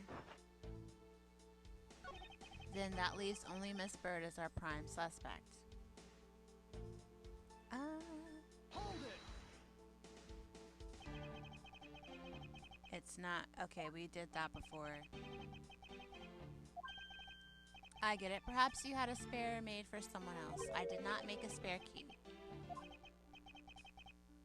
Okay. She knows our good detective, doesn't she?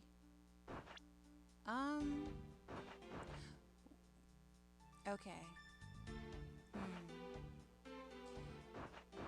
But why is the... I can't prove...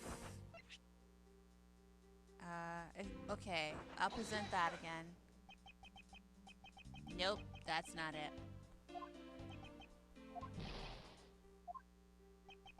We might be heading towards our second death, but that's okay. We'll make it happen. We'll figure it out. So she knows our detective. making it all the more probable that she was the one who faked the dying message.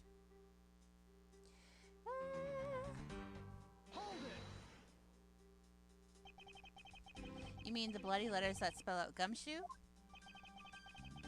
I figured that whoever wrote his name must have wanted to frame him, and just the act of choosing his name is proof enough that the two knew each other well. Mr. Edgeworth, what are you waiting for? Hurry up and present some evidence. I don't know what to present.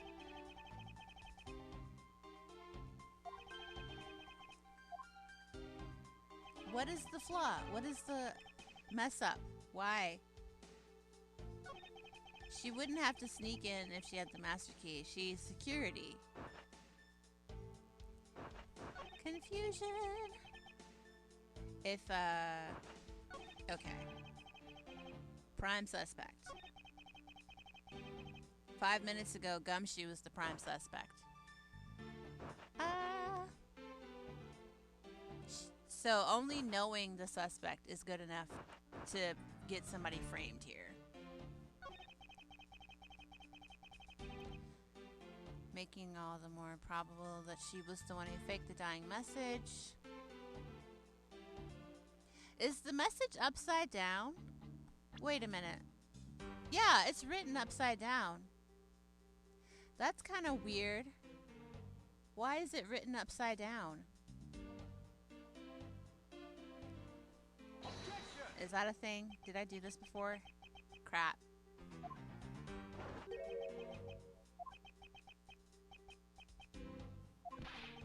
Okay.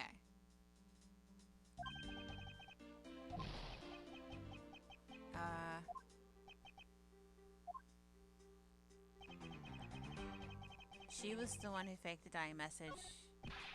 Okay, so I'd either need to prove that she didn't fake the dying message or that she can't be the prime suspect.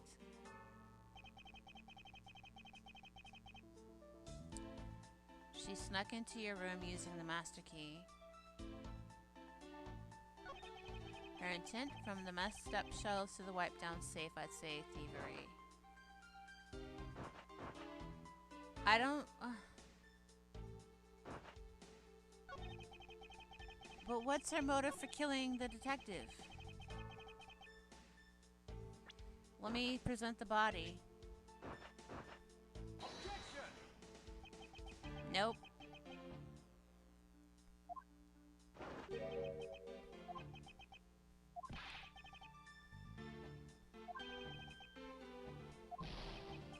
Crap.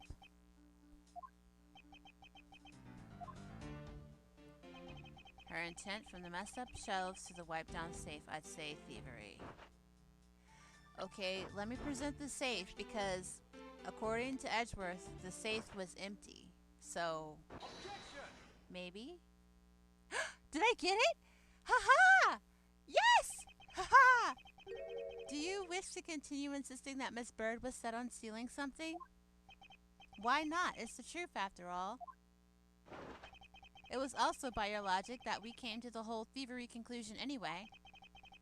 That may be, but you must also be aware of the fact that the safe is a secret safe, the existence of which is only privy to prosecutors. Haha! In your face! I find it a little hard to believe that a hidden safe was a part of her cunning plan. But she could have found it by accident while she was turning everything else upside down. I highly doubt that. I'd say the culprit knew exactly what they were looking for. After all, only the bookshelf and the safe were targeted. Yep, even I didn't know about the safe, pal. And that means there's no way Maggie could have known about it either. Then are you posing that the killer is a prosecutor? It's you! The one sweating bullets! Interesting conclusion. That's definitely looking more and more probable. What's wrong, prosecutor? Do you have a different suspect in mind now? Curses! Why? What made you... What's with the angry face all of a sudden? I'm telling you, he's the killer. He did it. It's all my fault. What do you mean? It's Jim. He knew about the existence of the secret safes. What did you just say? We were partners, like inseparable conjoined twins. That's why I told him. I filled him in on the secret safes. Then that means... Yep, I know. I had only just told him too, obviously. It was wrong of me to tell him. I can't quite believe it, but the thief who broke into your room was probably Jim. Okay, that's something I thought of. Now he's claiming the victim was the thief? And you were simply trying to stop him, weren't you? Miss Maggie Bird. Excuse me? I mean, you are a security guard, right? That's your job. But killing is going a bit too far, even in your risky profession. Nuh-uh. No. No. What the? You're still accusing Maggie of the murder? Yes and no. I mean, she had stumbled upon Jim, who had probably drawn his gun. I get it. It was self-defense, wasn't it? No, I couldn't. I could never do something like that, not even as a security guard, sir. Plus, even if he was the thief, he wouldn't have a key to his office. Which is precisely why he had to steal it, wouldn't you say? It was Jim who stole the master key. Pretty impossible for a supposedly stolen key to be here with us unless...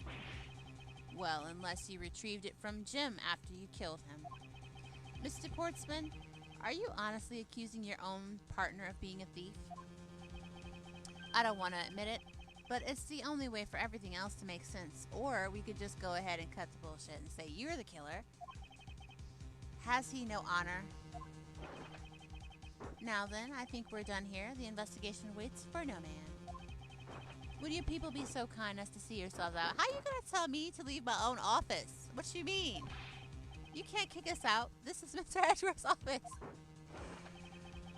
But I'm the one who's been assigned to this case. You assigned yourself. You are all suspects to varying degrees and therefore ineligible to run this show. Listen, pal, how many times do I have to say this? Maggie can't be the culprit. Detective Gumshoe, calm yourself. But, sir, we have no choice but to accommodate his request for now. Thank you, Mr. Edgeworth. At least one of you understands. Now then, if you could remove yourselves from my crime scene, I'd be most grateful. Mark my words, Mr. Portsman, we will meet again. If that's a formal request from the legendary prosecutor himself, then I suppose so. Now, don't disappoint me, you hear? To be continued! So is this the whole thing? Is this the whole... Okay. Save your progress. Of course I do. Save successful. Continue. March 14th, 4:18 a.m. Prosecutor's Building, 12th floor hallway. What is with that prosecutor? I can't believe how rude he was. It was unbelievable. Please maintain your professionalism, detective. I'm gonna find some real solid evidence proving Maggie's innocence. You'll see, sir. But we've been kicked out of the crime scene, sir. True. So then what now? Looks like my life's fallen into yet another gigantic ditch. Do not despair, Miss Bird. We can overcome this as well. There are many other places and things we should be looking into anyway. There's a random basketball in the hallway. Really, sir? For example, this hallway. The linchpin of this argument against Miss Bird is related to the master key. In that case, the hallway is the perfect place to look for more information regarding the mystery surrounding my door. Begin investigation. Okay. Alright. Look at this! We're moving about the world. I'm feeling it. Let's check out this ball. No, we don't get to check out the ball. Okay. Oh, hey! What's up? Is everything alright? Yes, sir. If you must know, I weighed myself this morning and I'm finally at 154 pounds. Why is that the answer to my question? I wanted to know about the murder investigation. Congratulations, but I was asking about this hallway in this room. Who is this? I know, this is new. It's fire. I love it. Oh, everything's okay, sir? A word of advice, stay focused, or you might start to lose even more weight. Oh, what does that mean? Was that a threat? This guy, I remember this guy. Isn't that, what is it, Prosecutor Payne? Can I talk to him? Wait.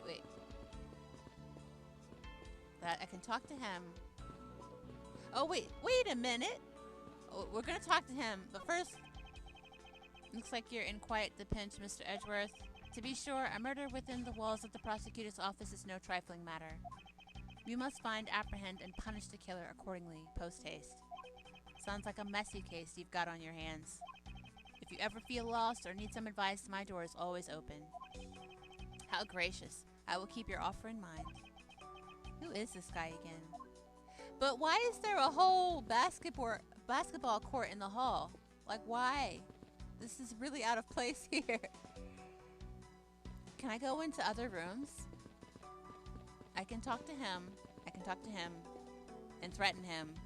There's a ball. Can't do anything to the ball. Do I talk to Maggie? Let's talk to Maggie. I was wondering if I may speak with you for a bit concerning this case. I've always been a big fan of the courtroom, but this is like a dream where I'm being cross-examined by the Miles Edgeworth. This is like the second time you've been cross-examined. You've been accused of murder twice. I can't let this chance pass me by. I must remember to ask her about the master key. I should jog her memory by showing my notes to her through the present button, okay? Let's ask about the victim. Have you ever met the victim before? Well, I've seen him a couple of times when I had to go to Mr. Portsman's office. Mr. Faith was always playing basketball. Oh, that explains the whole thing. Yeah, okay. It was Mr. Portsman, sir. That sounds like fun. Just once I'd have loved to play with them. It sounds fun, but the only person ever taking a shot was Mr. Portsman. It sounds like him. He's a ball hog, all the way. All Mr. Faith ever did was pass him the ball, sir.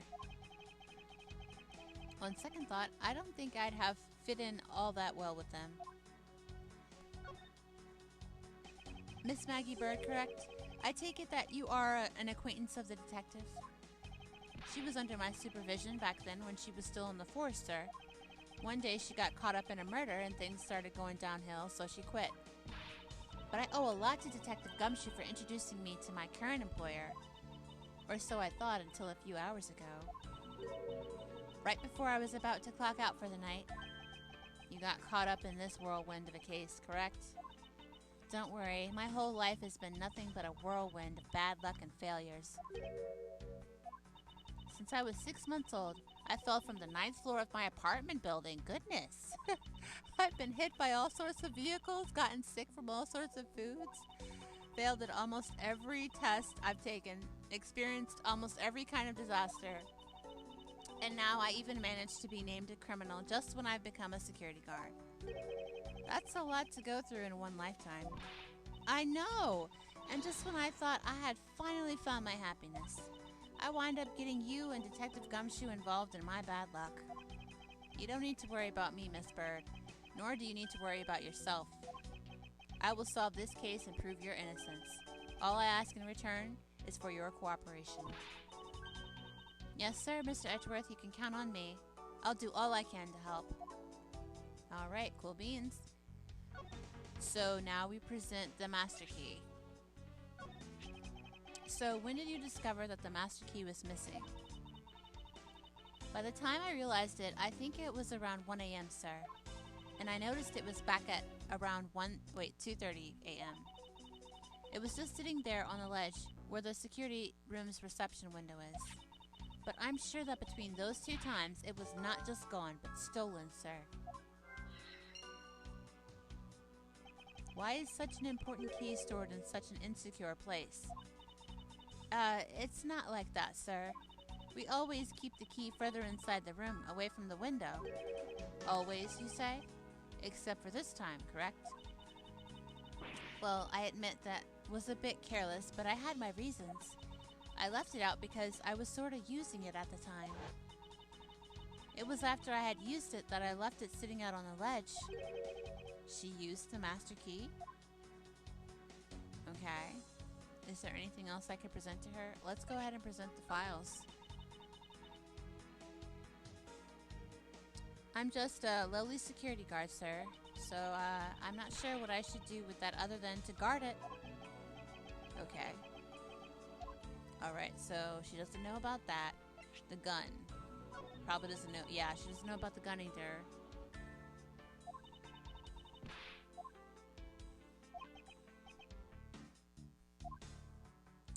Alright, she probably doesn't know about the safe. That's how we proved that she was innocent, because she didn't know about that. I think we're good here. Move on and keep it. Oh! Oh! Oh! What did you mean by you used the master key? Oh, I had to use it to open the door for this prosecutor who had forgotten his key. Okay. I mean, it's my job as a security guard, right? Ah! What is it? That's right, I just remembered the prosecutor who forgot his key. Let me guess, it was Portsman. I knew it! I knew it! Tell me more. Tell me more, tell me more. It was around 12 a.m. Mr. Portsman had forgotten his office key, so he came down to security, sir. And that's when you loaned the master key to him? No way, it's against regulations to loan the master key out to anyone. I walked with Mr. Portsman to his office and opened the door for him personally, sir. So he can actually corroborate your story if he didn't lie. And then, what happened after that? Well, he called for me to come close up to his office as he was leaving to go home.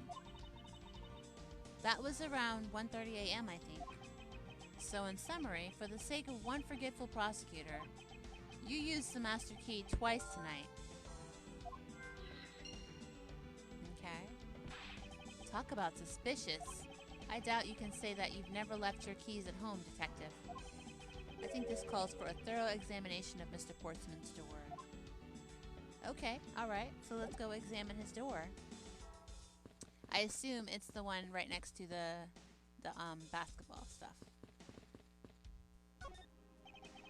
I won't rest until I've inspected every suspicious-looking nook and cranny.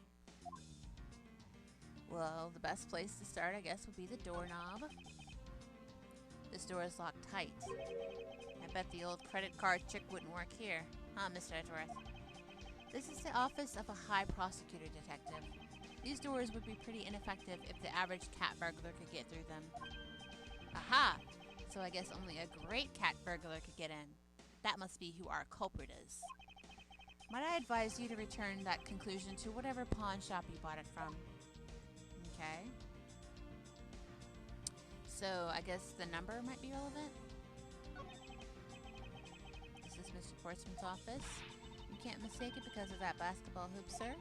Oh, that reminds me, Mr. Portsman had actually wanted room 1202 really badly, but since you were already occupying it, Mr. Edgeworth, we put him next door, sir. So why was Mr. Portsman so particular about getting room 1202? I'm not sure, but I bet it's because of something like his birthday is December 2nd? Yep, that's gotta be it. I can't think of another reason why. I can think of at least 3. Why am I even wasting time thinking about this? Well, is there anything else to look at here? I think that's it. Like, do I want to look at that? A minimalist yet classy door made of top quality wood? Okay. It's kind of majestic too. Fits in really well with the ambiance of the prosecutor's office. Even when Mr. Portsman seems dignified, just because he works behind one of these. Nonsense. A man doesn't become more or less dignified because of where he works. Well, he still seems more dignified than Mr. Payne.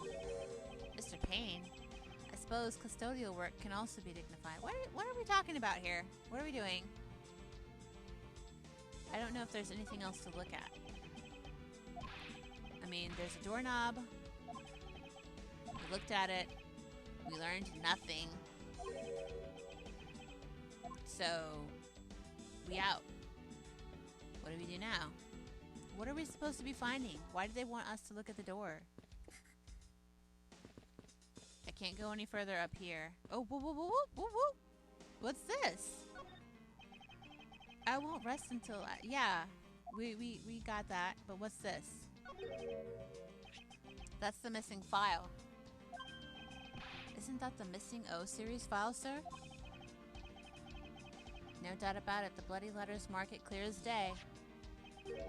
There seem to be a few pages missing. Okay, our thief took only what was necessary and left the rest behind. So what are these O files about, sir? I guess they've got something worth sealing in them, huh? Not particularly. It's just a collection of court case files. However, the cases within these files are not mine. Huh? They belong to the high prosecutor that used to occupy my current office. I have my reasons, but let's just say I was charged with keeping them as they were. Then that means the thief must have also wanted the file for a specific reason, right? It would seem so. Only the pages related to that case from 10 years ago are missing. I wonder why anyone would care about such an old case. Okay, so we got some information. What else do we do? What do we talk about? We can't go any further. What else might I be missing? Do I wanna... I can't look in my own office. Does she have anything new to say? No, she doesn't. Can I talk to Gumshoe? Partner?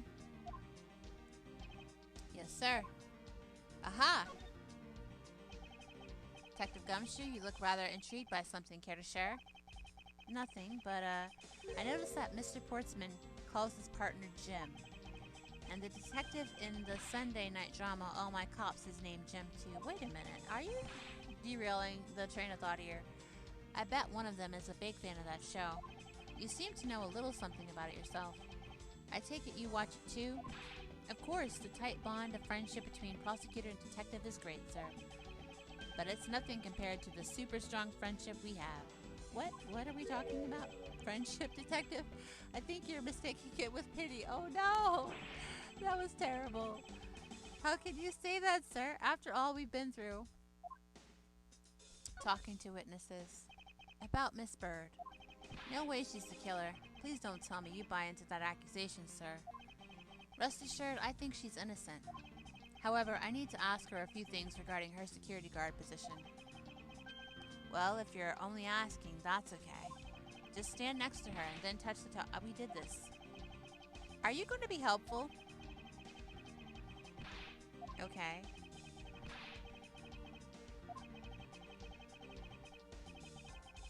Okay. Alright, cool. Cool. Do you have anything else to talk about? Ace Investigator. Wait. I've been waiting for this. Let a real seasoned pro teach you how it's done. A real seasoned pro? Of instant noodle cuisine, perhaps. You know that you can always check out the real important spots in more detail, right? Yes. And if the area is too big, you can always use the arrow buttons, right? Don't worry, sir. The arrows only show up when you need to use them to see more. I knew that as well. And when you think there's a contradiction or something unusual, try deduction. First, you line up your cursor with the suspicious... Okay, this is just explaining the game.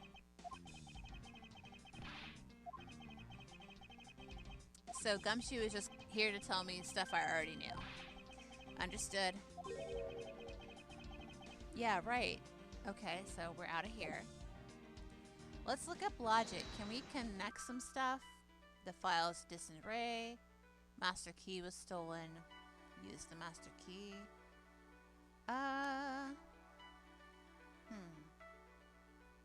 You know what? I think the fact that the prosecutor got her to open his door is related to the fact that the key got stolen. Like, that was a distraction. Maybe. Let's try this and this. Is that something? Can we connect that? Miss Bird, I'm afraid there's a flaw in your story.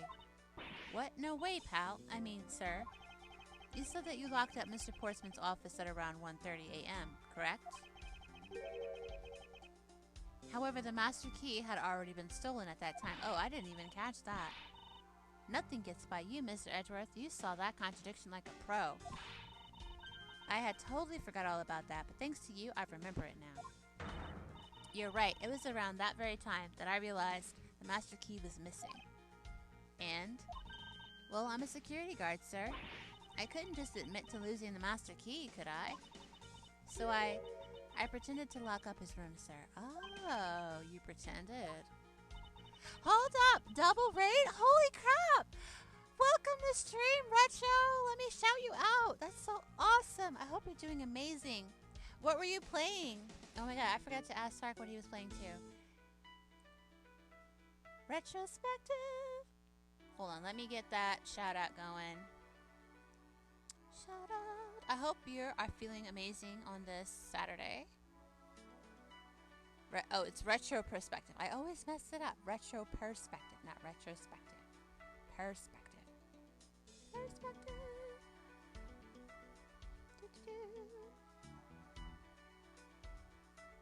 Okay, let me put the at. That makes sure I'll make sure I get that underscore too. Underscore. Is that right? Oh, I didn't do it right. Let's try it again. How are you? I'm doing well. I had a nice stream today. We played Final Fantasy V with random classes today. Okay. Awesome sauce. Shout out. There we go. We got it now. Awesome. Yeah, I used my house key and made it look like I was locking. Oh! A bit of trickery there. So in actuality, you never did relock the door then. So it should still be unlocked. In theory. Unless he never lost his key. Come to think of it, I guess the door still hasn't been locked properly. Does that mean we can peek up in his office? Okay. Well, Retro, if you need to do any after stream care, get a snack, use the restroom, whatever you gotta do, feel free to do it. Welcome in everybody. Take a seat, grab a snack, enjoy the vibes. We are trying to solve a murder case. Can we get in this door? I'd like to think that we even have the master key. We should be able to get in here. It's locked. Wait, how is it locked? If she never locked it, how is it locked? Questions.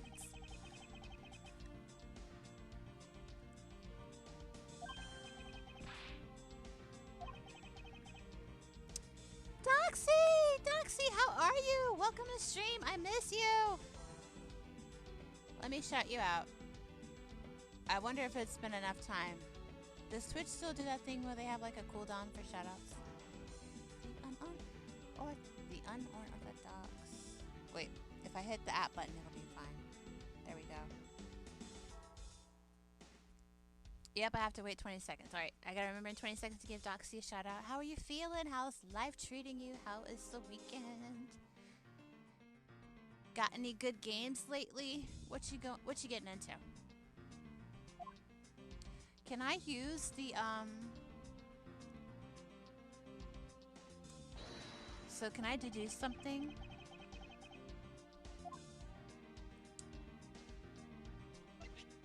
Information.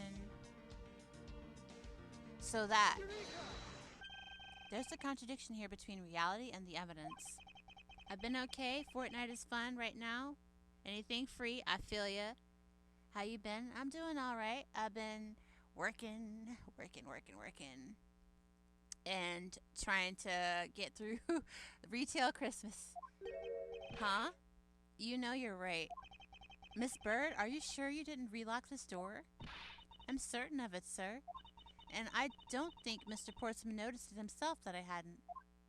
Which means, what, sir? It either means that he actually does have the key to his office, or that the door Miss Bird opened wasn't this one at all, but a completely different one, huh? Oh god, yeah, I know how that is. There's an easy way to find out. All we need to do is, we need to examine these. The prints on the master key, prints on the doorknob, prints on the number plate. I would say it's the prince of the doorknob because if she touched it, it should be... Her prince should be on that. Hey, you. Yeah, you, pal. Do us a favor and see what you could lift from this, okay? So what did you find out? There's no need for such belligerent nostril flaring, detective. What? Sir, I have found only Mr. Portsman's and Mr. Faith's prints on this doorknob. That's suspicious. So only 2 people's prints were found on this. That's pretty decisive. Huh? I'm lost, sir. Thanks for the shout. I've never played these, but they're fun to watch. So this is my actual first introduction to the investigations. It's a different kind of setup from the Ace Attorney games. I don't know, well, this is an Ace Attorney game, but from the Phoenix Wright Attorney Trials and Tribulation thing. Like, it's sort of the same, but it's kind of different. I don't know if the games are kind of going in this direction, and this is kind of like the upgrade. But I'm feeling it so far. Whose prints should also be on this doorknob? Maggie. Take that! Don't you find it odd that the prints of the person who unlocked this door are absent? You mean, yes, the door that Miss Bird opened could not have been this one, but a different one. What if she opened Edgeworth's office? What if he switched to nameplates? The number plates. Okay. Double O, welcome to the stream! Let me give you a shout out. I gotta give Doxy a shout out, so we'll do that real quick. Shout out. I misspelled shout out. Help me, help me, help me. There we go. We got Doxy and then Double O's next. What have we here? Oh, there's something there. Okay. Let's inspect the nooks and the crannies. Examine. What's this? Looks like a scrap of paper. I'll get it, sir.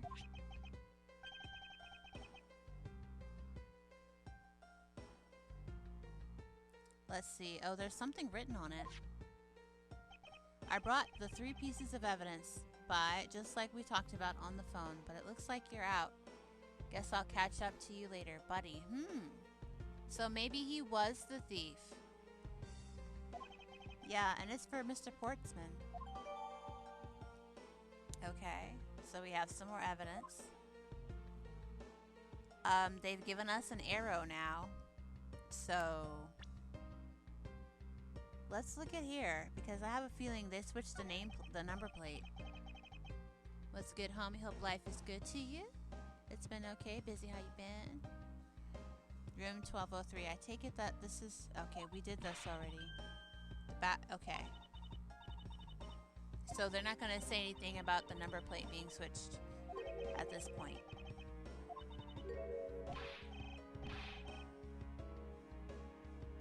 Alright. So, okay. We got that though. So now what are we doing? What's the thing we're doing now? Let's look at the logic. Can we make any conclusions? Files in disarray, another handgun. Nope, we don't have anything.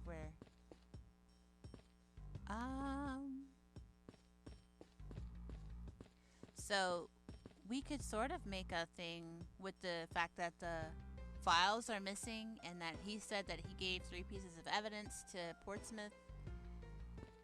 Can I talk to Maggie again?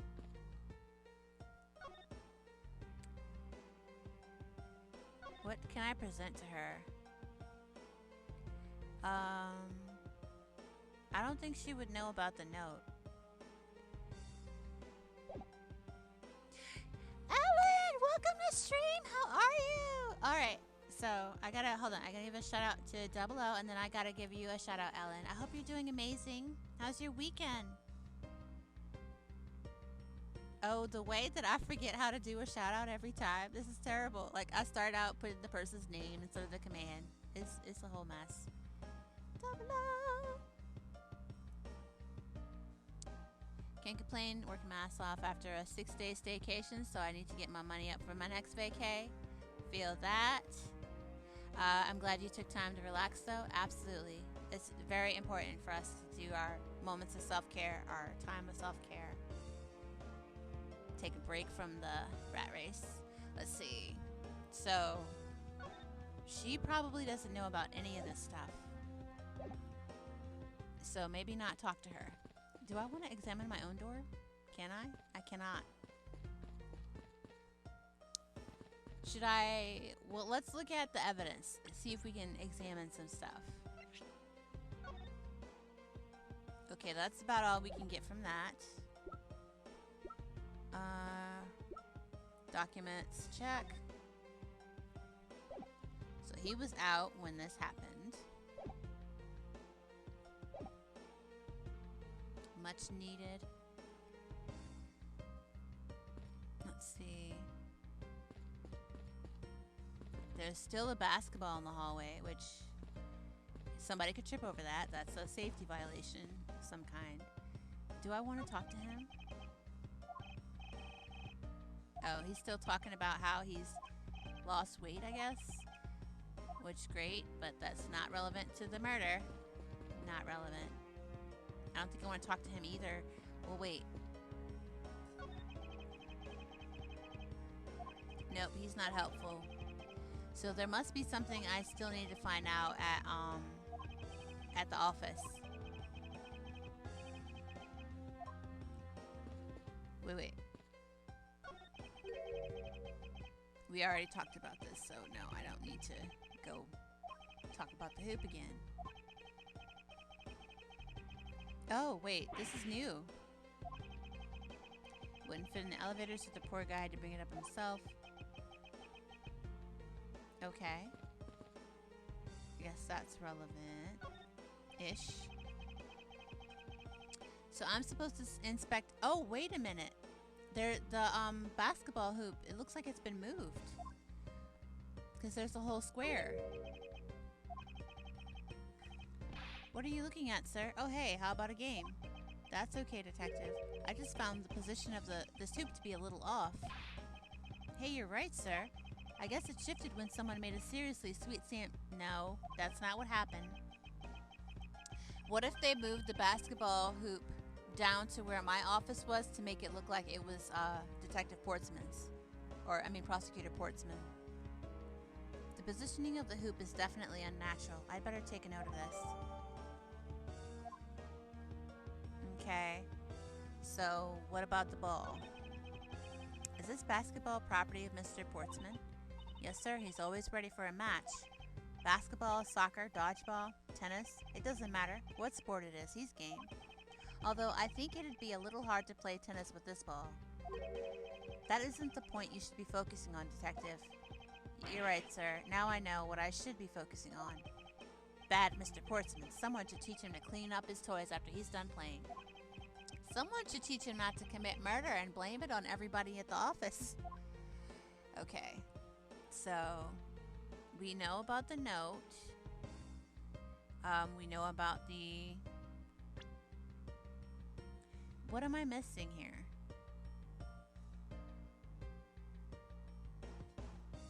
Let's try the knob again.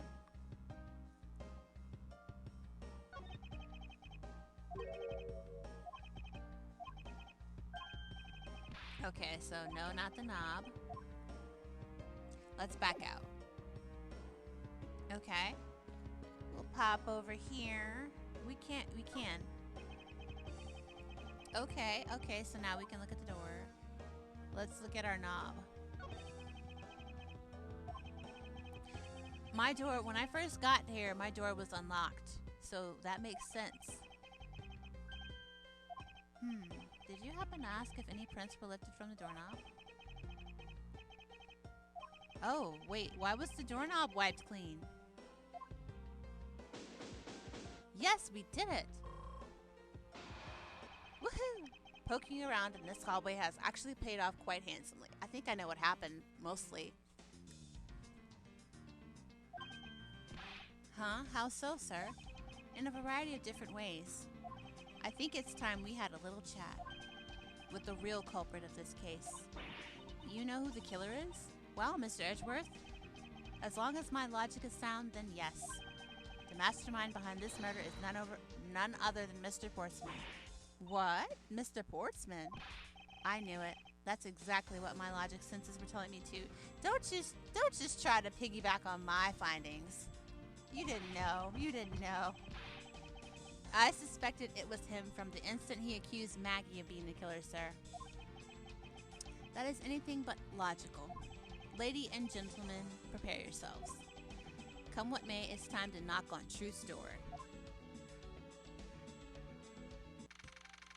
Alright, March 14th. This is only 5:12 in the morning? Oh my goodness. This is too early for this. Mr. Portsman, I finished processing the bloody letters, sir. The bloody letters. Okay. Alright, let me take a gander at it. Pass it here. Okay, looking good. Are you there? Take good care of this. Why are they playing keep away? Well, if it isn't Detective Gumshoe. End of the line for you, Portsman. We've got you now.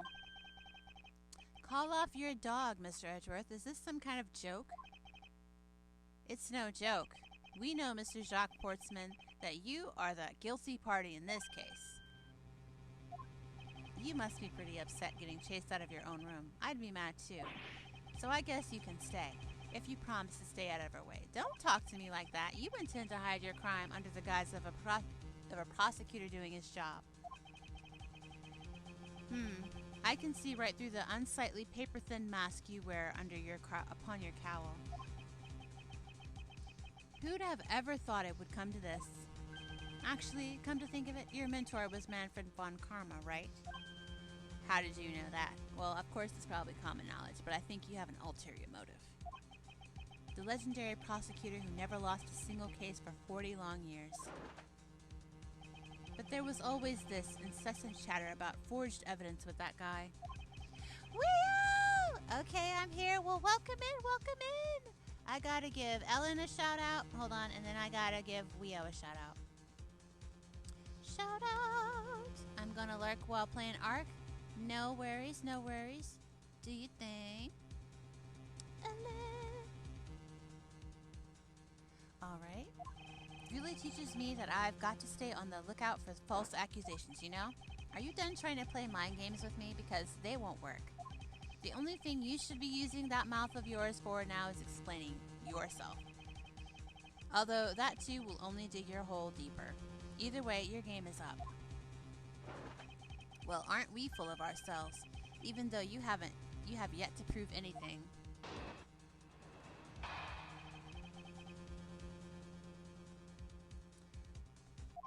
I have no idea what sort of harebrained idea you have in mind, but there's a mountain of evidence that points away from me being the culprit. No, there's not. Besides, how, may I ask, do you propose I unlocked your door and got in here? Look, I feel bad doing this to you, but I've got work to do, so we're done here. Sorry, but we are not finished yet.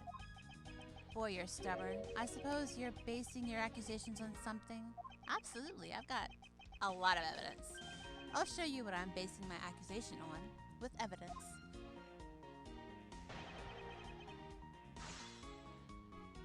Alright. There is a mountain of evidence that points away from being... That's not true.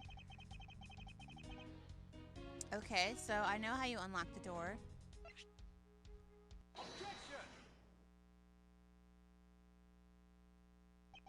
I believe you were able to open my office door with the master key, no less. Wait.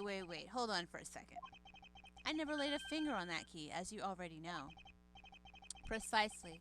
You were able to open my door without lifting a single finger. Well, maybe you did, but only to direct... Wait, what? That's right, you used your finger to direct this person to open my door with the key. Maggie. She's only 23. You had asked Miss Bird to open your own office door for you, yes? Yeah. I kind of forgot my key at home. Happens a bit too often for my taste. But the room you had Miss Bird open at that time was not your own, was it? What? You have quite the imagination. But why don't we ask the girl herself whose door she opened, shall we? I'm certain that it was Mr. Portsman's door, sir. I checked the number plate to make sure I was opening the right door. See, Miss Bird backs up my story. Yet what if you had misled her to fool her into thinking what you wanted? And how do you suppose I did that? By switching the number plates on our doors, for example. That's right, they do slide out pretty easily. Furthermore, you then used one other thing to give a very strong impression. That the door she was opening was yours and not in fact mine. What was it that Mr. Portsmouth used to make Miss Bird think that it was his room? This! Alright. What?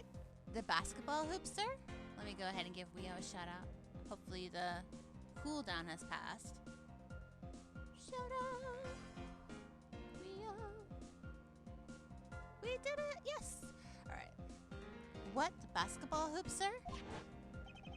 It's quite the peculiar fixture in any hallway, let alone a hallway in this building. Which is why it left a usually strong impression on you. It's an object perfectly suited to sit just outside the office of a peculiar prosecutor. It's very true, sir, because there was a basketball hoop sitting there. I thought the door I was opening had to be Mr. Portsman's. There are signs that the hoop has been moved.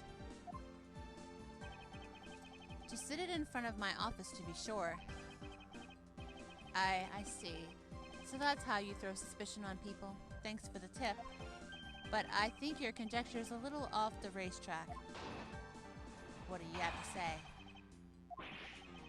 Now, you're just spouting nonsense. I had the girl open my office door. After that, I was in my room the entire time. You don't have a single reason to suspect me. I have two. At least two. I'm as pure and innocent as my jacket. And Miss Bird is as dirty and guilty as the jacket she wears. Excuse us. My jacket's not dirty. I'll have you know I just washed it yesterday. Please calm down, for I intend to show who is the one truly covered in slime here. Alright. Just spouting nonsense. I had the girl open my office door. After that, I was in my room the entire time. My objection to this is the note.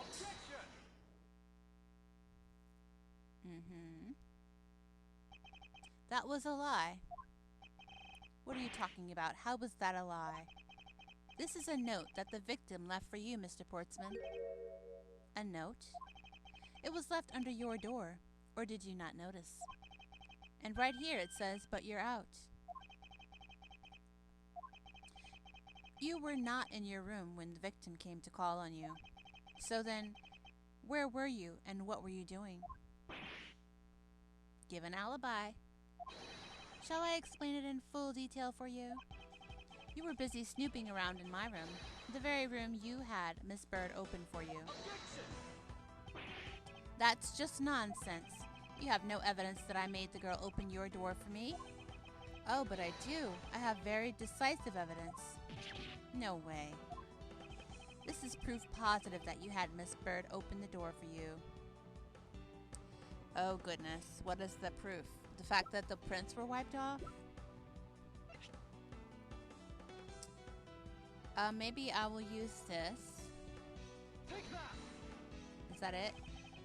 I had your door dusted for fingerprints. My door? What for? Come on, I bet you didn't find anything. You sure are good at wasting time. You're right, I didn't find anything. And definitely not Miss Bird's fingerprints.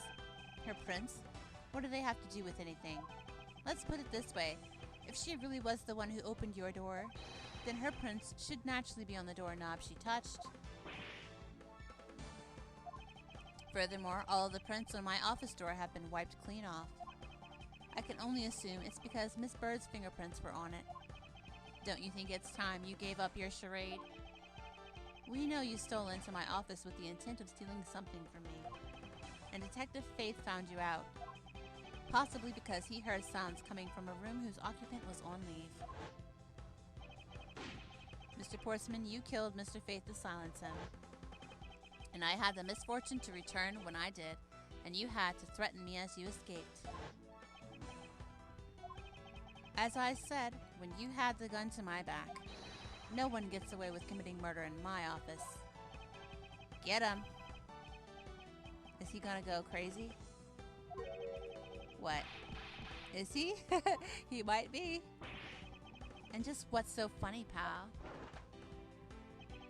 Well, the look of stiff seriousness on the face of this office's finest prosecutor, as he makes a huge mistake in accusing me, is simply too much to bear. There's just nothing else like it in the world. What? Mr. Edgeworth just explained it all, and he even backed it up. You're the murderer. Stop trying to be slippery and just admit to the crime already. And as I said earlier, it's all so circumstantial, so full of conjecture. You say you checked my doorknob for prints? Well, I can readily confess that I had wiped that knob down as well. Eh? I'm a little obsessive compulsive, you see. Then why did we find your fingerprints on it and the victim's fingerprints? I didn't want to touch a doorknob that you had touched, which is why I wiped the knob down as soon as I could after you opened the door. After that, it makes perfect sense that only Jim and my own fingerprints would be on there. You made that up just now, didn't you? Furthermore, as for the note Jim left for me, do you know exactly when that was? For all we know, he could have left it there before I arrived at the office. Like early evening, for example. Are you saying you failed to notice a note in your doorway? Hey, even geniuses fail sometimes. I was probably too preoccupied by work-related matters, although that's no excuse. Now that's just a flat-out lie. There's no way you didn't notice a note that size. But you can't prove that, can you? Say something, Mr. Edgeworth. Back me up here, sir. Portsman makes a good point. I can't prove that he didn't simply overlook it. Besides, I have an airtight alibi. Airtight, you say? I only realized that I had one just now as we were talking. I guess it would have been better for all of us had I told you sooner. Portsman's alibi. If memory serves, you came back to this office at around 2 a.m., correct? And it was then that you had the unfortunate confrontation at gunpoint with the culprit. But at exactly that time, I was down in criminal affairs. Ask around. I'm sure the other detectives will corroborate my story. It's the perfect alibi. Do you really think it's that perfect? Like I said, I don't care. Ask around all you like. You'll see for yourself. I don't wanna. Sir, yes, sir. I'll go check out his alibi, sir. Be right back. Well, at least we got gumshoe to do it. Mr. Edgeworth, sir, I think we're in trouble. It's just like Mr. Portsman said. The guys down in criminal affairs said they saw him at around 2 a.m. You see, all of the evidence points to him being the culprit, so there must be a contradictory point in his alibi somewhere.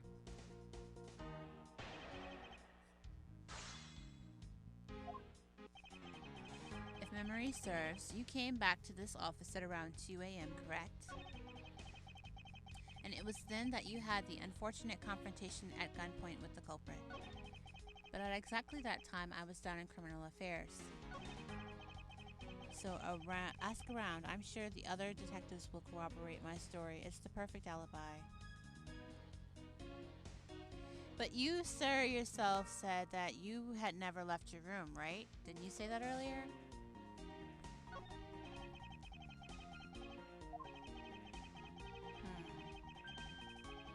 Okay, let's press him.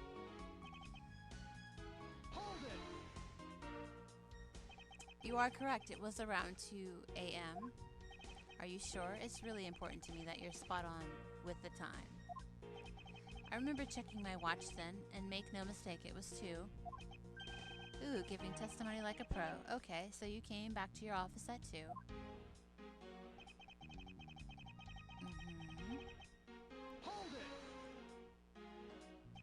It says, it is as you say, however. Yes, however, you are the only one who claims to have bumped into the culprit. So tell me, did you see the person's face? Was it me you saw? It was pitch black, so I couldn't actually see. Objection! Oh, come now. I'm sure you saw something. Try a little harder, why don't you? I'm beginning to feel like I'm the one being interrogated here. Oh, well, it doesn't matter if you remember or not. It only matters that you ran into the culprit. But at exactly that time, I was down in criminal affairs. Hold it! So you paid the criminal affairs department a visit. Yep, right after I left the prosecutor's building, I headed straight for the precinct.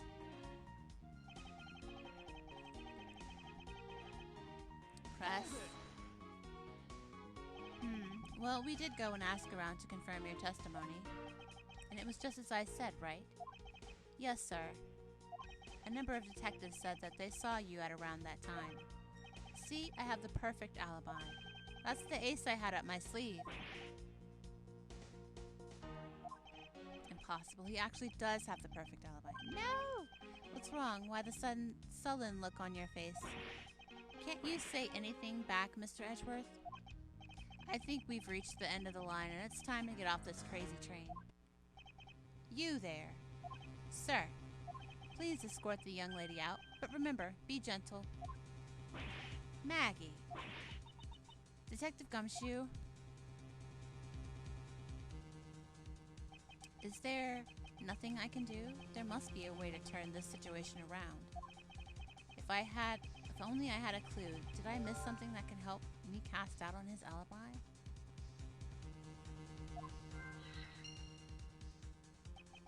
I need to calmly think this through one more time and with logic. Mr. Portsman's alibi, another handgun. Files in disarray.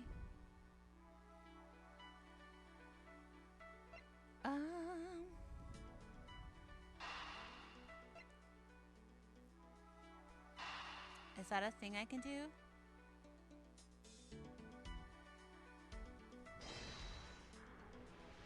Is that it? There were 2 bullets left at the scene of the crime. One that robbed Mr. Faith of his life, and one that nearly robbed me of my jacket. However, the murder weapon only shows signs of being fired once, meaning that it is entirely possible that a second gun was used in my office tonight. But seeing as how the killer had to steal Mr. Faith's gun, I doubt the killer had another gun up their sleeve. Therefore, the second gun could have been in the property of an entirely different person, which could mean that there was another person who paid a visit to my office tonight. It could mean that's the reason why you visited criminal affairs. Select 2 leads that connect.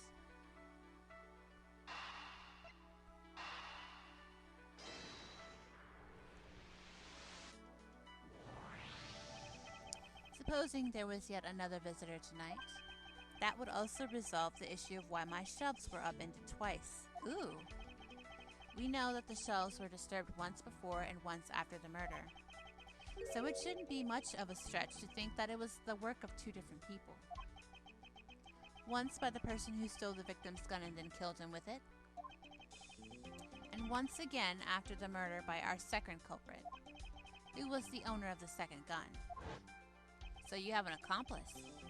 If we suppose that the second culprit's gun was the one that was pointed at my back, Mr. Portsman, it seems that I need to amend my assumptions regarding this case. Great, so you finally come to your senses. Mr. Edgeworth. Sir, what are you saying? This has been a big misunderstanding on my part from the start. I had assumed that the person I ran into was the killer, but that may not have been the case. What do you mean? The person I ran into was just your average thief. A thief? But sir, doesn't that cause some sort of contradiction in the facts? Not at all. It simply means that the killer was someone else. And it means that in actuality, 2 culprits stole into my office tonight. What do you mean, 2? It explains both why my shelves were disturbed twice, and how there were 2 guns. Mr. Portsman tricked Mrs. Bird and gained entry into my office. Now you're just leading the argument. You still don't have any actual proof, you know. If you could please go along with my hypothetical scenario for now, Mr. Portsman.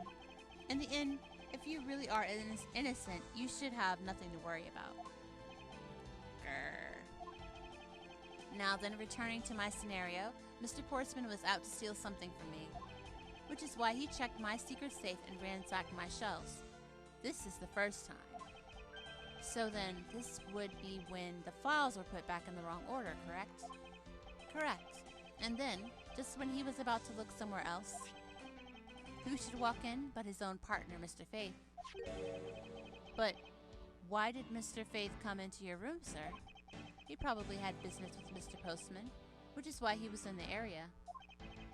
But that's when he noticed sounds coming from my office, would be my guess. Oh, because you were supposed to be away, right? And he must have thought it was odd, so he came into this office to check it out. Correct. And as a detective, that was the right thing to do. But when he came in, he found his own partner standing there. Because it was Mr. Portsman. Mr. Faith probably let his guard down. But Mr. Portsman was not so merciful as to let him leave alive. He waited for a chance and stole Mr. Faith's handgun from him, and then he killed him. He silenced Mr. Faith for catching him in the act of stealing.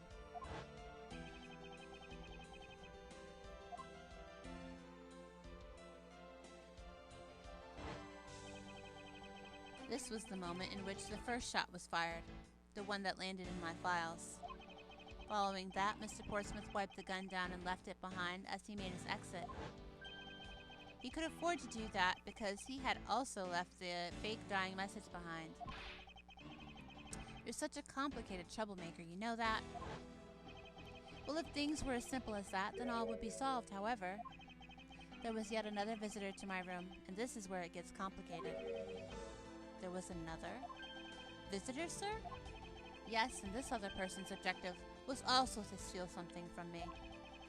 Now then, even after Mr. Portsman left, the door to my office remained unlocked. However, this new visitor had no way of knowing that, and so they stole the master key from the security guard's room, and then entered my room and searched through my shelves. This was the second time they were disturbed, and it seems the thief found their prize. The stolen O file, right, sir? Correct, only just as the thief was about to leave with the file, I appeared. The thief then threatened me with their own handgun and made their escape. The second bullet was fired during that brief encounter. So the shelves getting messed up twice in the 2 bullets, it was all because 2 different people were doing those things at 2 different times. Why is my office such a high crime area? Like, why? The person I met was just a thief and was not, in fact, Mr. Face Killer.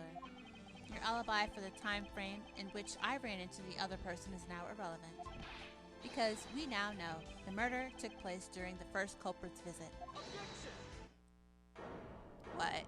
What's happening now? What's so funny, pal?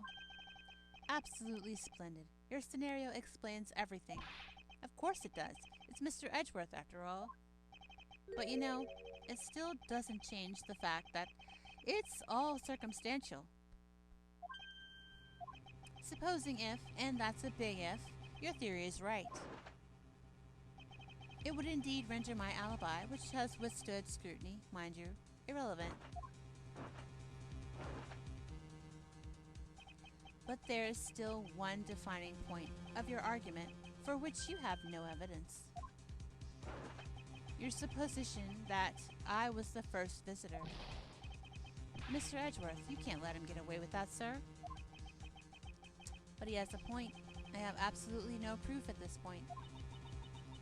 Don't say that, sir. I don't believe this. Don't worry, Maggie. I'll do something if I must.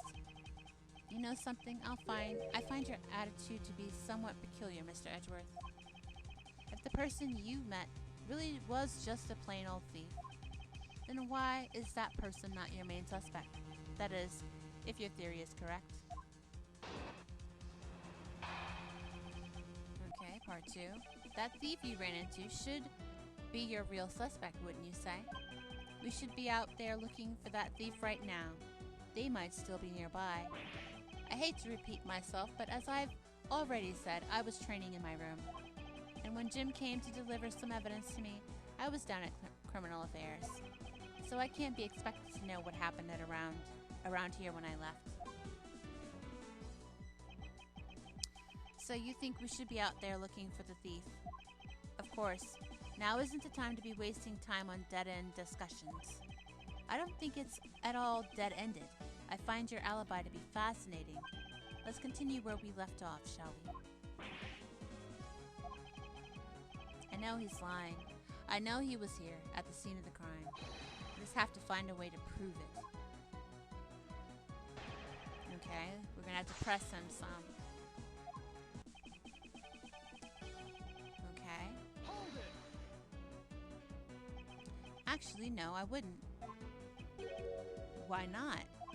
That's elementary. The dying message, of course. Mr. Face Killer very clearly left those letters on the spines of those files. And it was after they were on there that the thief stole one of them. You mean the O files, right? And that's how we also know the letters themselves were a setup, and not for Mr. Faith. If the thief was the killer, do you think they would try to undermine themselves? Maybe the killer just didn't think of that either? Yes, that must be it. Maybe, just maybe. You should be out there looking blah blah blah blah. Once escaped, I highly doubt a thief would linger nearby. Well, you never know. Well, except for you, the murderer, lingering right in the room. You talk like you know quite a bit about this thief. It's nothing like that. I have no idea about anything after all. I told you that from the beginning. My intuition is spot on. Okay, I was training in my room. Don't believe you. But according to Mr. Face note, hold on, I thought I was already clear. We already cleared that up. Did we say that Jim left that note for me in the early evening? If you have proof that he left it at a different time, say just before he was murdered. I don't have any now. You see, so I insist again that I was in my office the entire time. And when Jim came to deliver some evidence to me, I was down at Criminal Affairs. So I can't be expected to know. Okay, let's press him on that.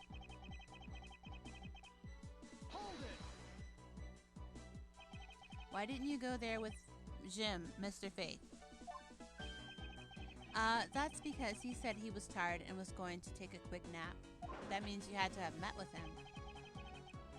You know those sofas in the hallway? He likes to sleep on those. It's one of his habits. And what of the evidence he brought? They were things related to yesterday's case. Just 2 items, a gun and a pendant. Interesting. This piece of testimony seems too crucial to let slip through the cracks. Okay. Where's that gun at now? A gun and a pendant. Yes, this gun, which was the murder weapon.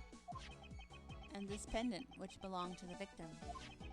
And why were you taking them to Criminal Affairs? Wait, if the murder weapon was part of what he was taking... Okay. I don't know. He might have just said something. But all this has nothing to do with this case right now. Anyway, I believe you'll find the long paper trail I left to be to your satisfaction. This is all matching up with what Detective Gumshoe found out.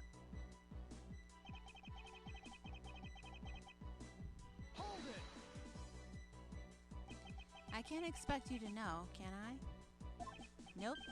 But I guess you can expect to take a guess based on logical deductions. Oh. Then let's see you deduce. Jim waited for me to leave and then stole the master key.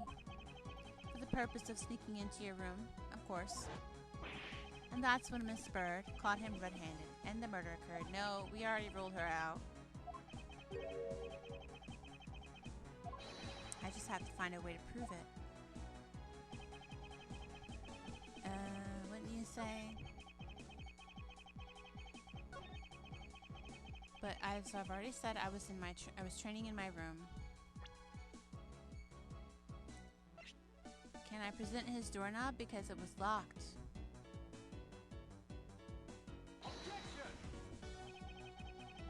Nope, that's not right. We lose some points. Okay.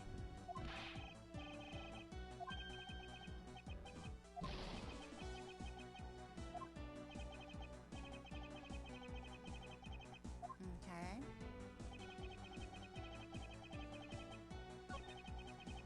Came to deliver some evidence to me. I was down at... How does he know when Jim came if he wasn't there? Or, well... I don't know. What do we have? Let's try it. Nope, that's not it. Because apparently he never knew that Jim came by to see him until we said something about the note.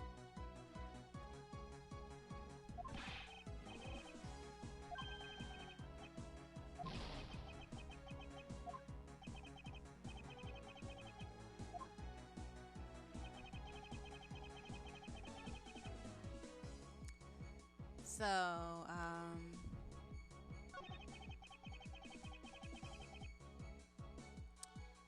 what else could we say? How can we prove that he was training in his room? Well, wait, he should have heard the gunshot. If he was there, he should have heard the gunshot.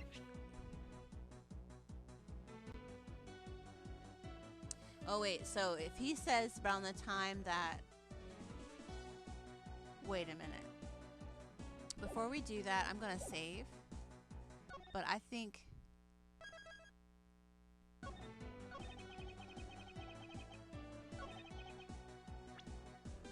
He should have heard a gunshot.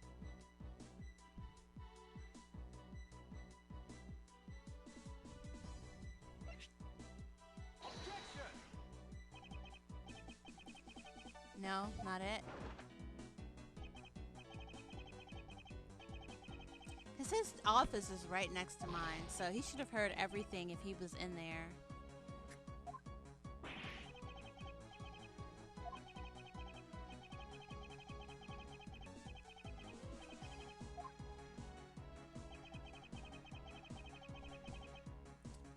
He was training in his room, so I need to prove that he was either the first person there or what.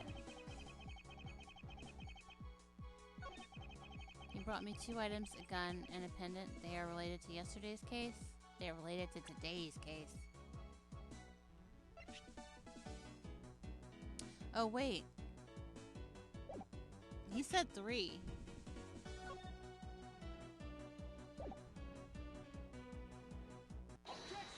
He said 3 items. Only 2 pieces? I believe the proper phrase here is you fail. Excuse me? You fail as a prosecutor, Mr. Portsman, as you intend to keep evidence hidden from me. What are you talking about? I haven't hidden anything from you. Well, here's a piece I think you should read carefully. It says that Mr. Faith was bringing 3 pieces. Yes, and this is the victim's real dying message to you, Mr. Portsman. I can't believe, to get tripped up by simple arithmetic? Where is the missing piece of evidence? You have it, don't you? Only the guilty would make such a face. Detective Gumshoe. You don't have to say it, sir. I'll pat the guy down from head to toe. Pat him down. Don't come any closer, I'm warning you. This is all part of the investigation, pal, so don't even think about stopping me. No! Hey, what's this? He had this on him, sir. Despite what you said, it would appear that you do have something to hide. But why would he hide something like that? There's only one reason why anyone would hide evidence of this caliber. Is caliber a hint? Is it a gun? Because it would unequivocally point to that person himself as the real killer. Let's examine this videotape in a little more detail. The videotape? Huh? For the section of the tape that will drive the last nail into his coffin. Okay.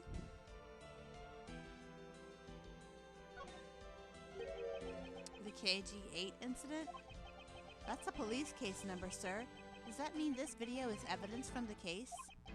Interesting. However, what's recorded on this isn't what's important right now. Let's give the casing a thorough once-over. Okay. Looking over. Oh, hey. We got some blood over here. Okay. Ah, that's blood, isn't it? Yes, and I believe this is what the good prosecutor was trying to hide from us. This blood is still fresh. You mean this might be Detective Faith's blood? Yup. No, you've got it all wrong. No amount of denial can save you. We have but to run a blood test to find the truth. You told us that you had received evidence from the victim earlier. Now you will tell us when and how did the victim's blood find its way onto this video. Yeah, it's totally suspicious. Was it at the moment of his death? Did Detective Faith have this videotape on his personage when you killed him? You know very well there's no way to prove that. Not even if we were to examine this tape for fingerprints. Haha! If I had to take a guess, I'd say that the only ones on here would belong to the murderous you and Mr. Faith. No, impossible. I'm... Ah! Oh, is he chomping on his metal? Ew. Did he? Okay. Oh, he's gone. He's gone. Well, I think that's a job well done here. I think we did it. Mr. Portsman has been placed under arrest for the murder of Detective Buddy Faith, sir. Very good. And the results we got back from the lab techs on the tape turned out to be real solid, sir. The blood work came back and it was definitely Mr. Faith's blood on there. And as a bonus, they were also able to lift a few of Mr. Faith's fingerprints as well. Thank you so very much, Mr. Edgeworth. I still can't believe I got to see your cool deduction skills outside the courtroom. I'm impressed beyond words, sir. It was nothing. I'm just sorry you got caught up in a murder in my office. Please accept my apologies. It was nothing, really, compared to what I've been through, I mean. I consider myself lucky that it was only a burglary and a murder this time. If it had been a hold-up or a hostage situation, I'd have thrown my hands up in the air. I think I'm finally rising up from the goddess of misfortune to just an unlucky person. Something tells me we should have hired a different person for security detail. You know something, sir? That Mr. Portsman really was one corrupt prosecutor. And why would you say he was corrupt? Well, I heard that there were a number of suspicious things related to his court cases. There's even rumors about how some of the evidence he uses is forged, sir. Forged evidence, huh? And they say he even decided not to prosecute a few cases for some really vague reasons. Ooh, that guy was a complete disgrace to the entire profession. We never did get around to asking what his reason for breaking into my office was. Yeah, well, whenever we got near that topic, he just clammed up. Although, we can be pretty certain that it was to steal something. This is just between you and me, sir, but there's a rumor that some sort of huge organization is involved behind the scenes. Oh? Well, well. With Mr. Portsman not willing to divulge anything, it certainly lends credence to that rumor. It would seem that we haven't heard the last of this. Huh? That Mr. Portsman isn't the bad guy? I didn't say that, but rather that there are still many more mysteries for us to solve. For example, we still haven't figured out the significance of this piece of evidence.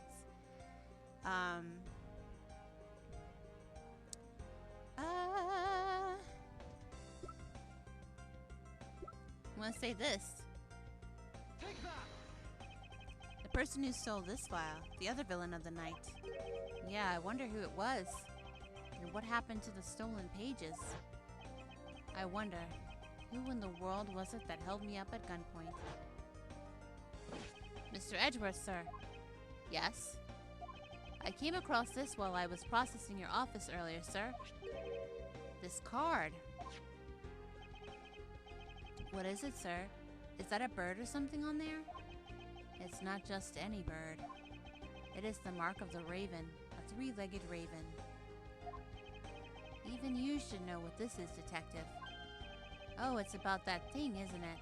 That great thief everyone's talking about? Yes, it is the mark of the great thief, Yatagarasu. Under the mark of a legendary bird, the Yatagarasu is noble to the end. A modern Robin Hood. I don't know how to say that right. I hope I'm saying it close to maybe right.